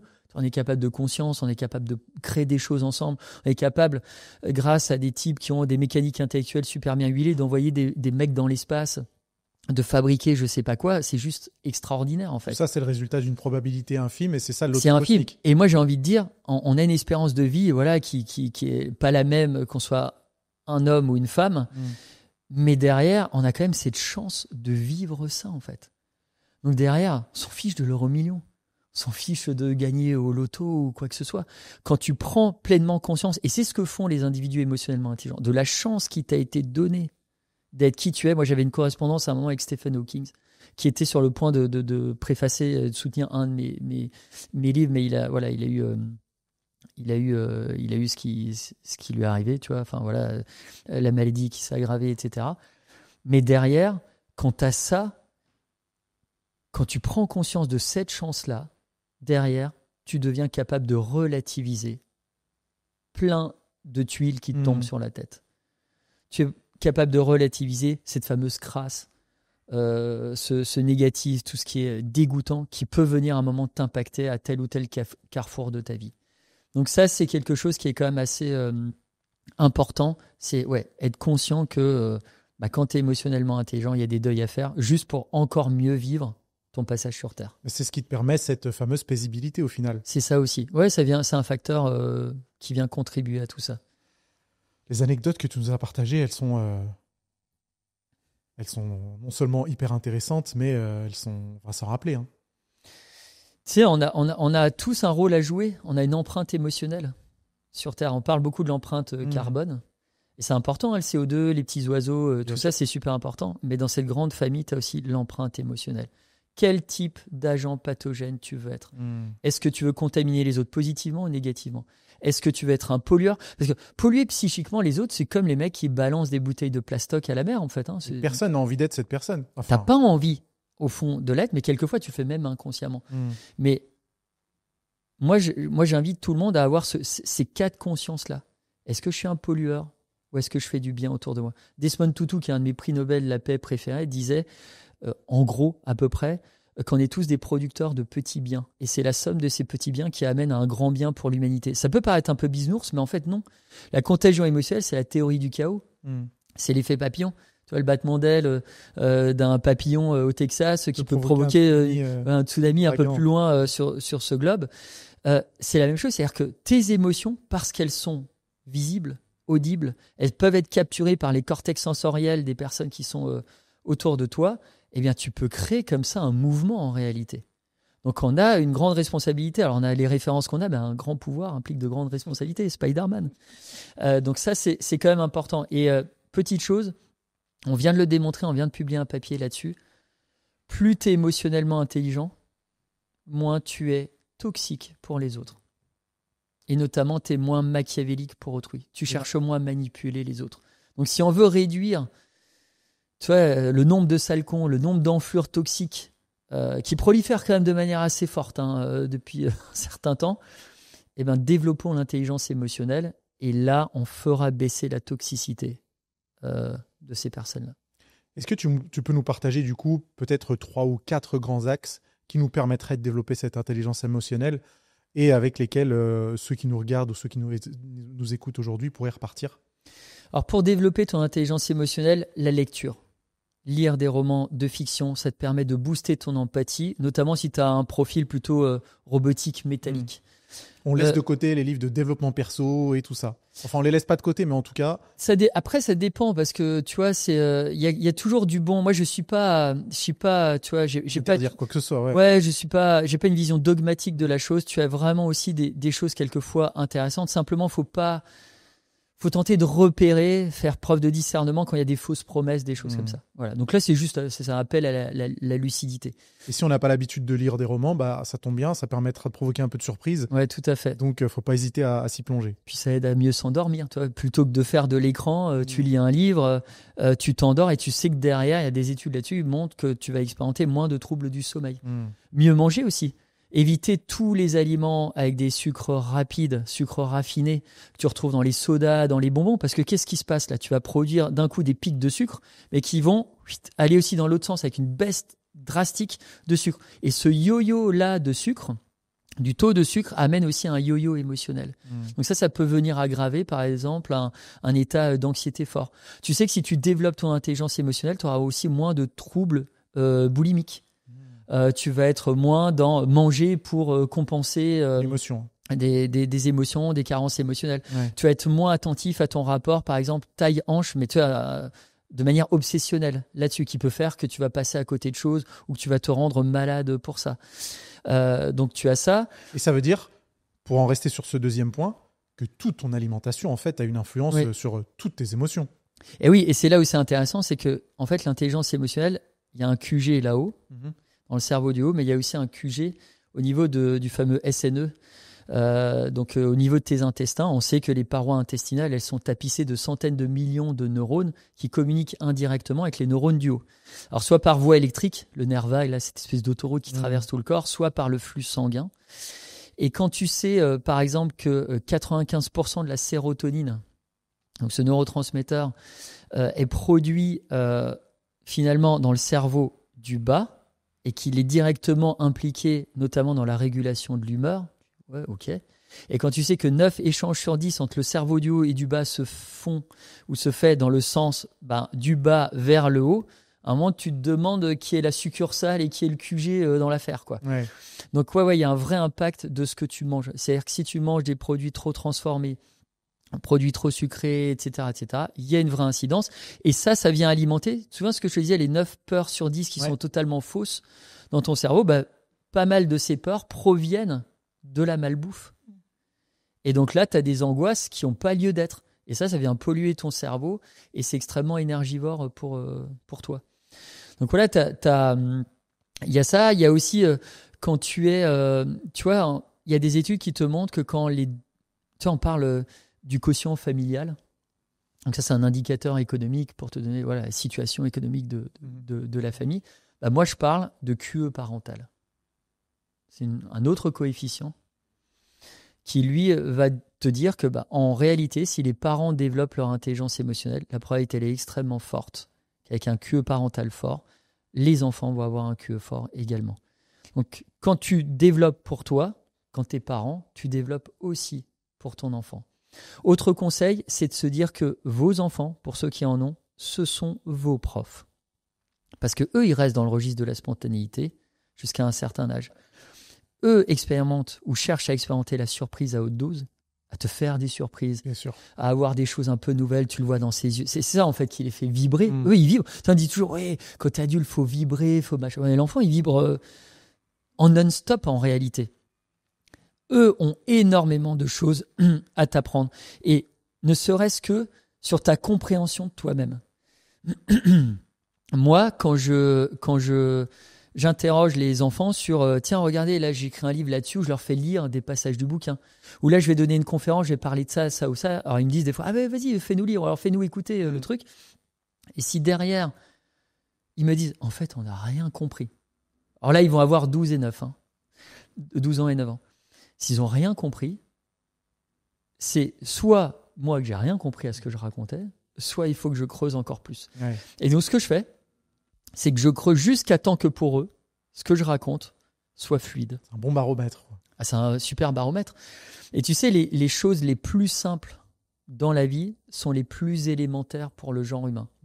C'est un paléontologue, feu paléontologue, Stephen Jay Gould, qui écrivait des superbes pages comme ça dans le journal Le Monde, qui disait que la vie préfère souvent la simplicité à la complexité. C'est pas parce que ce que tu dis est super chiadé, super esthétique, tu utilises des mots très complexes dans une même phrase, avec des mots à quadruple, quintuple sens, que ce que tu dis représente la réalité.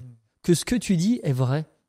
souvent les gens qui font ça, c'est pour masquer quelque part une incompréhension. Et comme si je discutais comme ça avec un copain qui est un auteur best-seller, qui écrit des théories sur 2-3 choses, qui me pitchait son dernier bouquin. Alors, je ne vais pas donner son nom, bien sûr, mais qui derrière, à un moment, commence à me le pitcher et je lui dis, écoute, je ne suis pas sûr d'avoir tout compris. Donc en fait, il pitch une V2, une V3, une V4. Donc on arrive à la 10e version de son pitch. Et là, je lui dis, je suis désolé, j'ai le truc à peu près global, mais... Et là, il me regarde et il me dit, en fait, je crois que ce que j'écris dans mes livres, en réalité, je le comprends pas moi-même.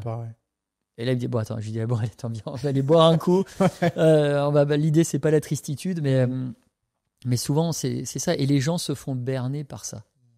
On pourrait encore parler longuement, mais tu vois, moi, j'ai bossé avec une médecin phoniatre sur les stratégies qu'utilisent les gourous pour hameçonner leurs victimes, en fait. Une médecin, tu as dit ? Une médecin phoniatre, donc c'est une spécialiste de la voix. Ok.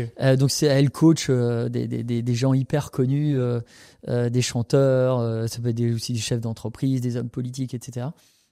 Et elle est médecin. Et elle avait à l'époque, Elisabeth Fresnel, un laboratoire à Paris assez unique au monde qu'on appelle le laboratoire de la voix. Et à un moment, tu sais, quand tu es dans la psychologie sociale, des fois, tu fais des études un peu, tu es un peu sadique sur 2-3 trucs.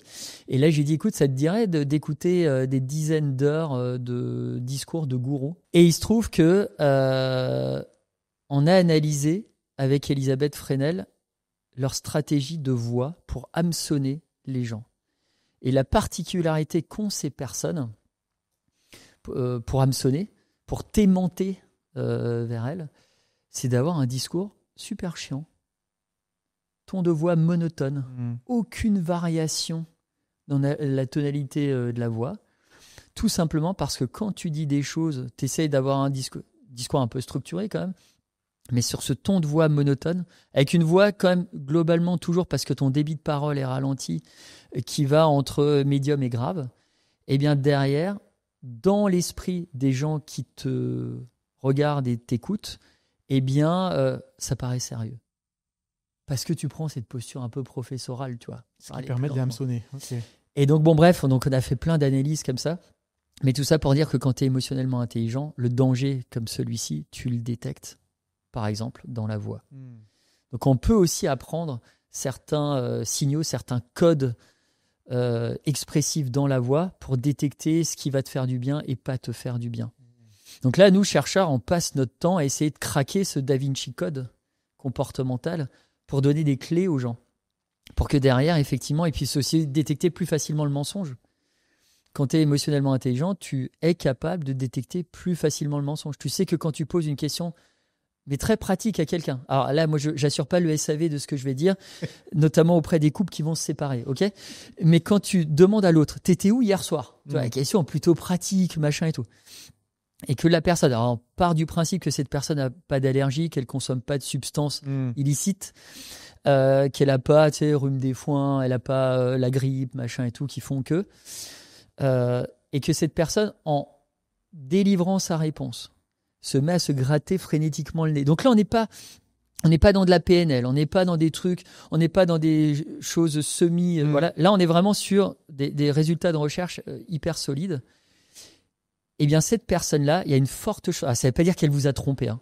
Il y a de fortes chances que son discours public ne retranscrit pas ce qu'elle ressent intérieurement. Donc, elle est en train de vous raconter des salades. Il y a une incohérence dans les deux. Il y a une incohérence dans les deux, et l'explication, elle est simple, c'est que dans le cerveau du menteur, quand tu racontes un mensonge et qu'il y a de l'enjeu émotionnel, derrière, ton cerveau va produire une substance qu'on appelle les catécholamines qui vont s'écouler finement le long des voies nasales, et donc là, tu as un réflexe, c'est de stopper cet écoulement-là. C'est incroyable, ça me fait sourire. Alors, il y a plein d'autres choses, hein, mais tu vois, tu détectes comme ça, tu vois, il y a plein de choses. Il y a un des types, pardon, je t'ai coupé, mais Paul Ekman, un des psychologues les plus connus dans le monde, il fait partie du top 100 des psys les plus importants de l'histoire de la psy. C'est lui qui a créé un logiciel d'identification des expressions faciales, tu sais, les micro-expressions faciales. Et ce type-là bosse avec le FBI, a bossé avec des services secrets de différents pays, justement pour détecter le mensonge chez les gardés à vue, chez les suspects, et avec une fiabilité supérieure au détecteur de mensonges. Incroyable. Ça me faisait sourire parce que j'ai fait un podcast avant-hier où on parlait justement de la communication non verbale, et effectivement, se toucher le nez, c'était un l'indicateur d'une incohérence entre ce qui était dit et ce qui était ressenti. Mais là, tu nous partages en plus les signaux physiologiques. Donc ça, c'est super intéressant. Ouais, il y a une vraie. À chaque fois, il y a une explication derrière tout ça. Donc, je veux dire, à un moment, quand tu rentres dans le registre de l'intelligence émotionnelle, tu développes aussi quelque chose de plus en plus rare dans notre société. C'est un élan de curiosité. Et la curiosité, elle est saine pour ton équilibre psychique aussi. Bien sûr, bien sûr. Est-ce que l'instinct, c'est une émotion ? Alors, l'instinct, c'est pas une émotion. L'instinct, c'est quelque chose. L'instinct, c'est lié à la survie. Donc, tu peux avoir des émotions qui vont venir alimenter un instinct de survie. Mais l'émotion, c'est un point, un instant T. Ouais. Ça dure que quelques millièmes de seconde, voire quelques secondes au max. C'est difficile d'imaginer être surpris pendant 3 mois. Ouais. C'est très, très court. Je te donne cet exemple-là. Mais moi, je parle plus d'intuition. L'intelligence émotionnelle, c'est une forme d'intuition. Donc, c'est un processus. Alors, autant l'instinct, ça fait appel à des circuits très primaires dans le cerveau humain, autant l'intuition, ça va faire appel à des circuits beaucoup plus sophistiqués. Je pense que j'ai utilisé le mauvais terme. Ouais. Peut-être que je voulais dire intuition plutôt que instinct. Parce que c'est vrai que... Et l'intuition, effectivement, c'est quelque chose qui vient se nourrir en partie de l'émotion, mais pas que. Tu peux aussi, par l'entraînement, toi qui t'entraînes beaucoup, au bout d'un moment, tu réfléchis plus à ton geste. Ouais, tu réfléchis plus à ton protocole, mais tu le fais quand même automatiquement et inconsciemment. Donc là, tu es dans une démarche intuitive parce que tu as été entraîné. Il y a un type qui a eu un prix Nobel pour ça, Herbert Simon. Bref. Mais l'intuition, elle peut fonctionner aussi à l'émotion. Et là, on parle d'intelligence émotionnelle. Et effectivement, là, tu fais appel à des circuits un peu plus sophistiqués du cerveau. Et cette intuition-là, moi j'ai écrit un livre là-dessus aussi, elle est super utile. Elle te permet de détecter rapidement les intentions d'autrui. Elle peut te permettre de déterminer entre A et B, de faire un choix. Ouais. Plutôt A ou plutôt B. Et souvent, lorsque l'intuition elle est vraiment guidée par une émotion de départ authentique, etc., la plupart du temps, elle t'amène vraiment sur la bonne autoroute décisionnelle. Mais les gens, souvent, tiennent pas compte en fait de ce signal-là. Ou vont l'étouffer, ou vont le mettre de côté. Ils vont dire, attends, non, je vais plutôt faire une étude de marché, je vais comparer des données, je vais faire céder à la réunionite aiguë, on va faire plein de réunions avant de décider, ou de réunions même avec soi-même, quand il s'agit d'une décision pour toi. Et au final, la décision que tu vas prendre, alors que tu as eu un premier signal intuitif basé sur une émotion à un instant T, si ta décision, tu la prends à T plus 3 mois, après toutes ces réunions, mais en fait, même ton problème qui s'est posé à l'instant T auquel tu as voulu répondre ne sera plus le même dans 3 mois. Mais il aura eu le temps de muter. C'est comme le Covid. Tu vois, t'as le truc, il a muté. Et toi, tu vas apporter une solution qui sera totalement, finalement, peut-être décorrélée du truc. Et qui va peut-être même être totalement contre-productive. Ouais, intéressant. Donc, se fier à son intuition, c'est quand même un bon conseil. Et on est dans un monde qui bouge de plus en plus vite. Ouais, totalement. Tu vois, aujourd'hui, tu n'as plus le temps de dire il me faut 4 mois pour prendre une décision. On avance comme ça sur un socle de plus en plus mouvant, avec des zones d'incertitude de plus en plus larges, des timings de plus en plus serrés, une pression de plus en plus forte sur tes épaules. Donc là, à un moment, si tu veux, l'intelligence émotionnelle, ça te permet aussi d'être un espèce d'Usain Bolt décisionnel. C'est-à-dire qu'à un moment, l'émotion, c'est le coup de feu pour dire go. Et toi, en quelques secondes, c'est bon, c'est acté dans ta tête. Tu peux y aller. Parce que, à nouveau, l'émotion, elle repose sur des choses, sur des éléments tangibles. C'est peut-être tu as entendu une conversation à la radio entre 2 économistes, tu as lu un truc dans un magazine sérieux et ça a suscité en toi telle ou telle émotion. Il y a plein de choses qui peuvent expliquer la naissance d'une émotion en toi, mais ça repose toujours sur des éléments tangibles lorsque cette émotion elle est fonctionnelle. Ok, donc on a parlé de lecture, on a parlé d'alimentation, on a parlé de simplifier aussi pas mal de comportements. Est-ce qu'il y en a des autres qui nous permettraient d'améliorer notre intelligence émotionnelle ? Adopter des animaux de compagnie, chiens et chats, parce qu'on sait que quand tu joues par exemple 10 ou 15 minutes avec ton animal de compagnie, et le maître et l'animal vont produire davantage d'ocytocine. J'ai dit précédemment, baromètre chimique du bien-être chez les mammifères. Ça va faire baisser ton niveau de stress, ça va faire baisser la pression artérielle. Donc, tu peux apprendre de tes enfants, tu peux apprendre des animaux de compagnie. L'idée, c'est aussi dans les conseils, c'est créer des moments, des souvenirs avec les autres. Ça, je reviens à Annette Erfkens. Augmenter, grossir cet album photo de souvenirs qui, un jour ou l'autre, pourront être aidants pour toi. Ouais.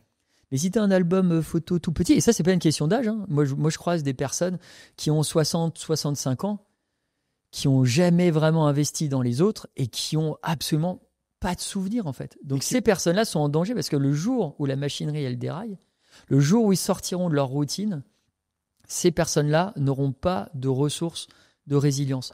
Ils n'auront pas de capacité de rebond réellement, et c'est là où elles peuvent vraiment se mettre en danger, tant d'un point de vue psychique que physique. Et au contraire, on peut avoir 20 ans, 25 ans et avoir C'est ça. une pile de souvenirs qui est déjà énorme. Et c'est pour ça, moi, je rencontre des personnes avec des niveaux d'intelligence émotionnelle qui ont même pas la vingtaine, mais parce qu'elles ont déjà vécu plein de choses, expérimenté plein de situations émotionnelles qui ont, même si le cerveau n'est pas un muscle, on va le dire comme ça, mais qui ont musclé en fait leur intelligence émotionnelle, quoi. Est-ce que ça veut dire qu'être confronté à des animaux de compagnie, à ses enfants, on pourrait faire la même conclusion avec des voyages et être confronté à d'autres cultures, Ouais, à d'autres langues, etc. Oui, tout à fait. Et d'ailleurs, on se rend compte que les individus émotionnellement intelligents s'adaptent plus facilement à d'autres cultures. Donc, quand tu voyages quelque part d'autre avec des normes culturelles, etc., différentes, quand tu es émotionnellement intelligent, tu comprends plus rapidement les règles du game. Du game psychique, du game interactionnel avec l'autre. Donc ça, c'est quelque chose qui existe aussi. Donc et après, je te dis, ce qui est important aussi, c'est de le vouloir. C'est-à-dire qu'à un moment, se dire, ok, là, il y a la liste de bénéfices. Il faut aussi avoir envie, en fait. Il ne faut pas le voir comme une corvée que tu es obligé de réaliser. Sinon, ça marchera pas. On le sait d'un point de vue pédagogique. Voilà. Donc, mais le simple fait d'écouter un podcast comme celui que tu proposes, qui est top, ça aussi, ça permet à un moment de se dire, attends, mais là, ça peut débloquer 2-3 nœuds chez moi, ça peut me faire réfléchir sur tel ou tel. Ok, bah derrière, il y a une action qui va suivre. Derrière ce que j'ai écouté là, ce point précis, eh bien, je vais enclencher une nouvelle, par exemple, hygiène de vie. Je vais modifier quelque chose. Pareil, je vais peut-être te surprendre, mais quand tu binges des séries télé, alors il faut que ce soit des séries plutôt pas mal, tu vois, où tu as la psycho des personnages qui est bien développée. Tu vois, moi, il y en a pas, il y en a plein, hein, mais moi, en exemple, je donne toujours Desperate Housewives. Alors, ça fait un peu vieux parce que ça commence maintenant un peu à dater. Mais t'en as d'autres, même Game of Thrones ou Breaking Bad ou trucs comme ça. Breaking Bad, etc., où t'as vraiment la psycho des personnages qui est là. Derrière, tu as un phénomène qui va s'enclencher dans ton cerveau. C'est que ces neurones miroirs dont je parlais précédemment, neurones paparazzi, ils vont aussi photographier les interactions entre les protagonistes dans la série et vont venir stocker ces moments-là dans ton album photo. Et la fois où tu vas ressentir ou expérimenter quelque chose qui se rapproche de ce qu'a vécu le personnage fictif, eh bien, ton cerveau va t'inviter soit à répliquer le comportement d'un de tes héros, soit surtout éviter, parce que finalement, ça s'est mal passé pour lui quand il s'était comporté comme ça. Et là, tu vas tenter autre chose. Ok, donc ce qu'on a dit sur la lecture, dans une certaine mesure, ça peut aussi s'appliquer avec. Et binger, voilà. Mais quand tu regardes les séries, c'est vraiment les séries quand tu as binger, c'est vraiment quand tu vas gloutonner toute ta série, tu vas regarder tous les épisodes d'une même saison. Alors oui, d'un côté, ça t'empêche peut-être d'aller voir tes potes ou t'as une soirée où t'es juste face à ton écran. Mais là, pour le coup, ça peut te permettre de booster ta compréhension émotionnelle d'autrui. Super intéressant. Donc tu vois, comme quoi, quelquefois, il y a des outils comme ça à bien utiliser, à dose, on va dire calculée, qui t'empêchent pas ou ponctuelle, tu peux aussi avoir un effet positif sur ton développement perso. Ouais, tant que ça t'empêche pas d'aller au lit le soir, etc. Ouais, c'est ça. Que ça contamine pas le reste. Est-ce que ça te dit qu'on regarde les résultats de mon test ? Allez, vas-y.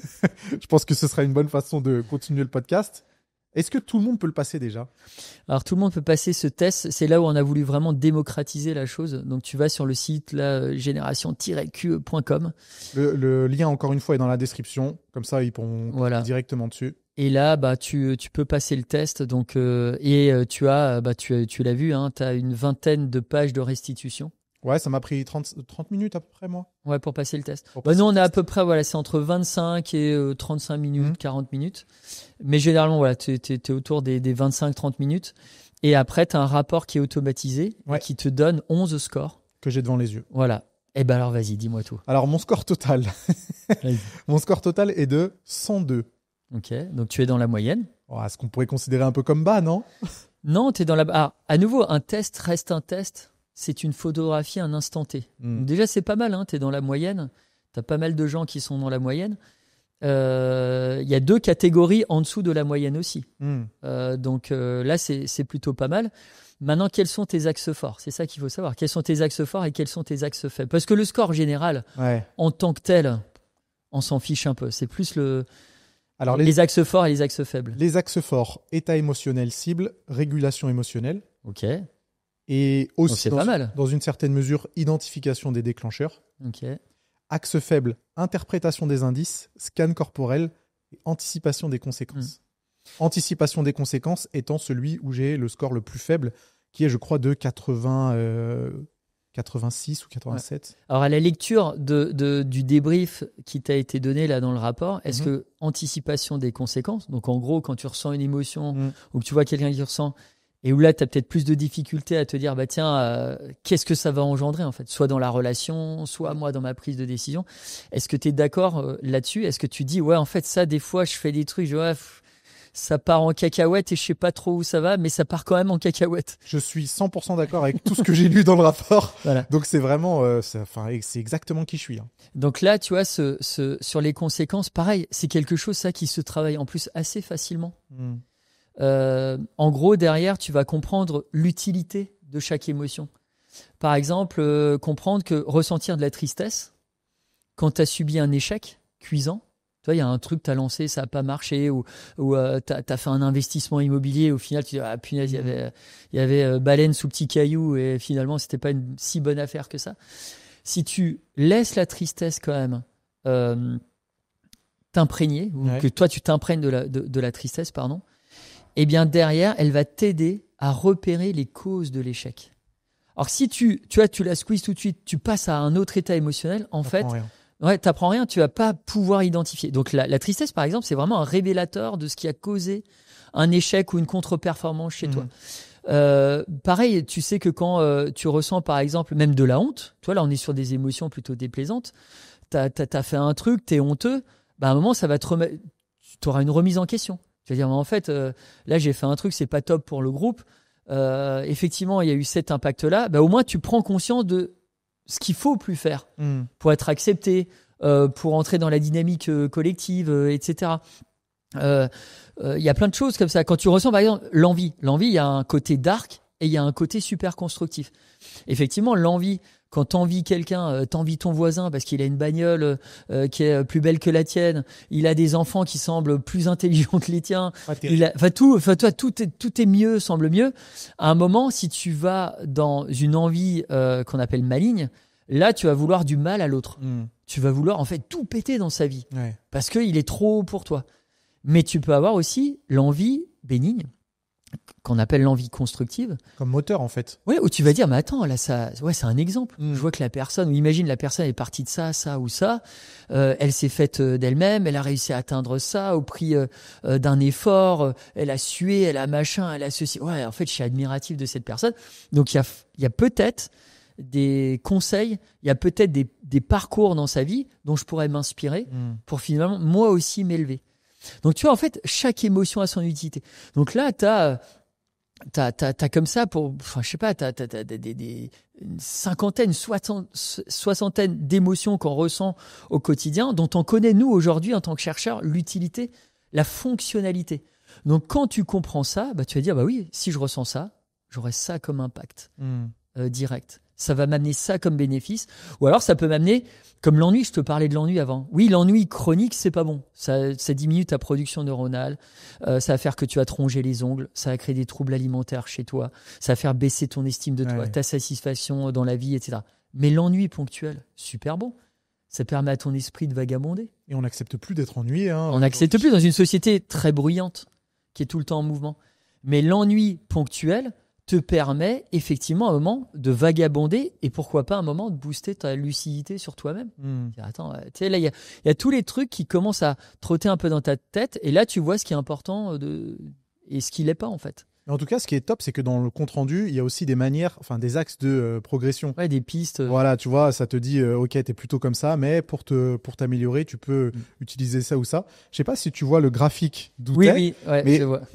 T'as vu, il y a certaines qualités, on va dire, où je suis pas trop mal, plutôt dans la moyenne, et d'autres qui sont, tu vois, on n'a pas des dents de scie. C'est plutôt cohérent de se dire que il y a un pan de mes émotions où j'arrive bien à gérer, et le reste, c'est peut-être un peu moins. Et ça, en fait, pourquoi on a fait cette espèce de toile d'araignée, si tu veux, c'est vraiment pour que tu puisses repérer derrière quoi travailler chez toi. Et en réalité, nous, on voit, il y a la plasticité, elle opère de manière assez drastique. Quand tu parles de coaching sportif, en fait, il y a aussi un coaching émotionnel qui est possible. Et nous, on observe, tu as des personnes qui ont eu des transformations, mais qui sont en réalité significatives. Et aussi, tu vas interroger, ou par exemple, les chefs d'entreprise, tu faisais un 360, interrogeais l'assistant ou l'assistante, des membres du comité de direction, les personnes qui côtoient et tout, tu as un avant, un après, mais qu'est-ce qui s'est passé en réalité? Et donc, effectivement, tout l'objectif là, c'est de savoir quoi travailler. Et une fois que tu comprends les signaux expressifs d'une émotion, les conséquences, les causes, que tu apprends les stratégies de régulation, etc., mais à un moment, en réalité, ce que tu voyais avant en noir et blanc, là, tu le vois en 8K et en couleur. Et c'est juste fou. Et il y a des choses que tu ne voyais pas avant. Tu sais, les fameux signaux faibles, etc. Et nous, on a des individus émotionnellement intelligents, mais qui sont, si tu veux, ce sont à la fois des éponges, des bobettes et des bobs l'éponge, mais en même temps, ce sont des personnes qui sont capables de s'auto-essorer. Je te donne cette image, mais chaque situation, c'est un seau d'eau. Toi, tu es une éponge, on te plonge dans un seau d'eau. Si on te plonge dans un seau d'eau, et à un moment, tu t'imbibes au max, toi, tu ne peux plus absorber, etc. Tu n'as pas les outils pour t'auto-essorer. L'éponge, tu la laisses un certain temps dans cette situation-là. Tu te dis qu'il y a un peu... Mais ouais, elle se délite. Elle commence à se détruire, etc. Donc, tout l'intérêt, c'est d'être à la fois, effectivement, d'avoir cette sensibilité forte sur des signaux émotionnels pour repérer ce que d'autres ne repèrent pas. Mais en même temps, c'est être capable de s'auto-essorer pour pouvoir être placé dans un autre seau d'eau. Et aussitôt comprendre après les enjeux de la nouvelle situation. Donc moi, je dis souvent aux hypersensibles, je leur dis, en fait, vous avez un super pouvoir, vous êtes un héros Marvel, mais à un moment, il faut apprivoiser ce pouvoir. Donc faut pas vous changer. Pour quelqu'un qui est hypersensible, qui serait très fort dans peut-être les premières dimensions, sur la détection émotionnelle, des signaux émotionnels, etc., elle sera moins forte sur tout ce qui est stratégie de régulation émotionnelle, identification de l'émotion cible, l'émotion entre guillemets que tu, à un moment, devrais repérer parce que c'est celle-ci qui est la plus utile dans telle ou telle situation. Eh bien, ces personnes-là, en bossant leur stratégie de régulation, leur capacité à réguler les émotions, eh bien, ces personnes-là vont être capables de s'auto-essorer. Ça, c'est comme le gars avec les faisceaux laser et tout dans X-Men. Du moment où il apprend un peu à respirer, quand on lui met des lunettes aidantes sur son nez, il arrête de détruire tout autour de lui. Il crée des choses positives. C'est aussi simple que ça. Et les gens souvent se disent, ouais, en fait, toi, tu te pètes le tibia, tu te casses la jambe, tu te fais plâtrer, c'est naturel. C'est un truc, c'est ancré dans notre imaginaire partagé. Tu as des carences émotionnelles, il te manque des choses, les gens, ils pensent pas à se dire, ouais, mais en fait, on peut aussi plâtrer ou on peut renforcer, en fait. Non, on le prend comme une fatalité, comme quelque chose qui peut pas être changé. Alors que c'est, un sparadrap, oui, mais on peut mettre aussi des sparadraps, et au-delà de mettre des sparadraps, on peut vraiment aussi changer des choses de l'intérieur, avec un travail de fond. Mais à nouveau, le psychologique est souvent intangible, tu vois, c'est un truc qui est flottant. Tu vois, le tibia cassé, tu le vois, quoi, c'est visible. Mais aujourd'hui, on a quand même les outils pour réparer, renforcer certaines choses. Et il y a des thérapies centrées émotions qui existent, etc. Et qui sont... alors, il faut que ce soit sérieux parce que tu vois de tout aussi. Tu as aussi des personnes qui inventent, en fait, des choses, qui ont un discours qui semble cohérent, mais c'est juste quelque chose qui a été fantasmé dans leur esprit. Et ces personnes-là, en tapant dans les mauvais fils de ton cerveau, peuvent faire plus de mal que de bien. Donc moi, j'invite vraiment aussi tout le monde à aller vers des programmes ou vers des coachs, etc., qui sont vraiment sérieux là-dessus. Qualifiés, qualifiés. C'est pour ça que nous, on a vraiment, depuis des années, on s'est lancé ce défi.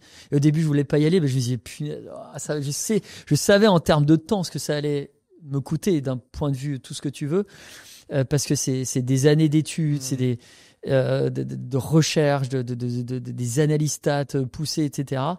Mais au final, tu le fais parce que tu as envie de modifier des choses, en fait.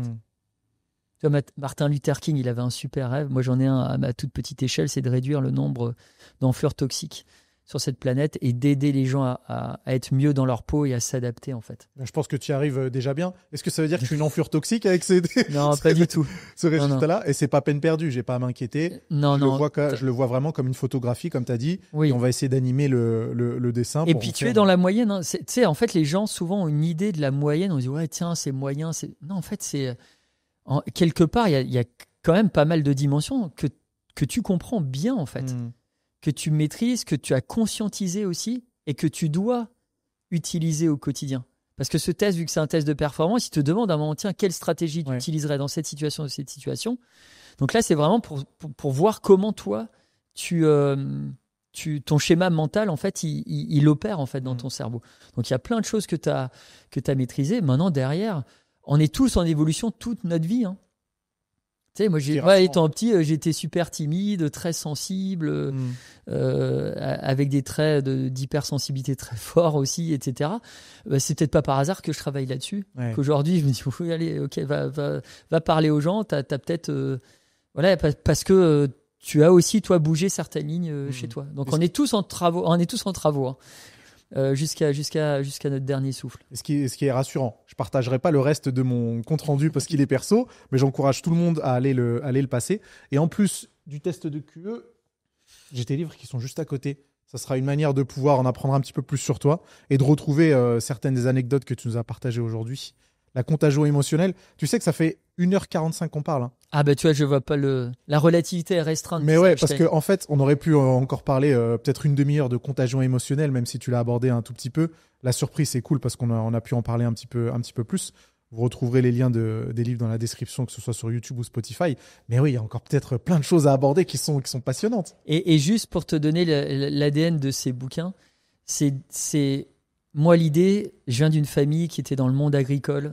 Tu vois, j'ai un côté très terrain, très pragmatique.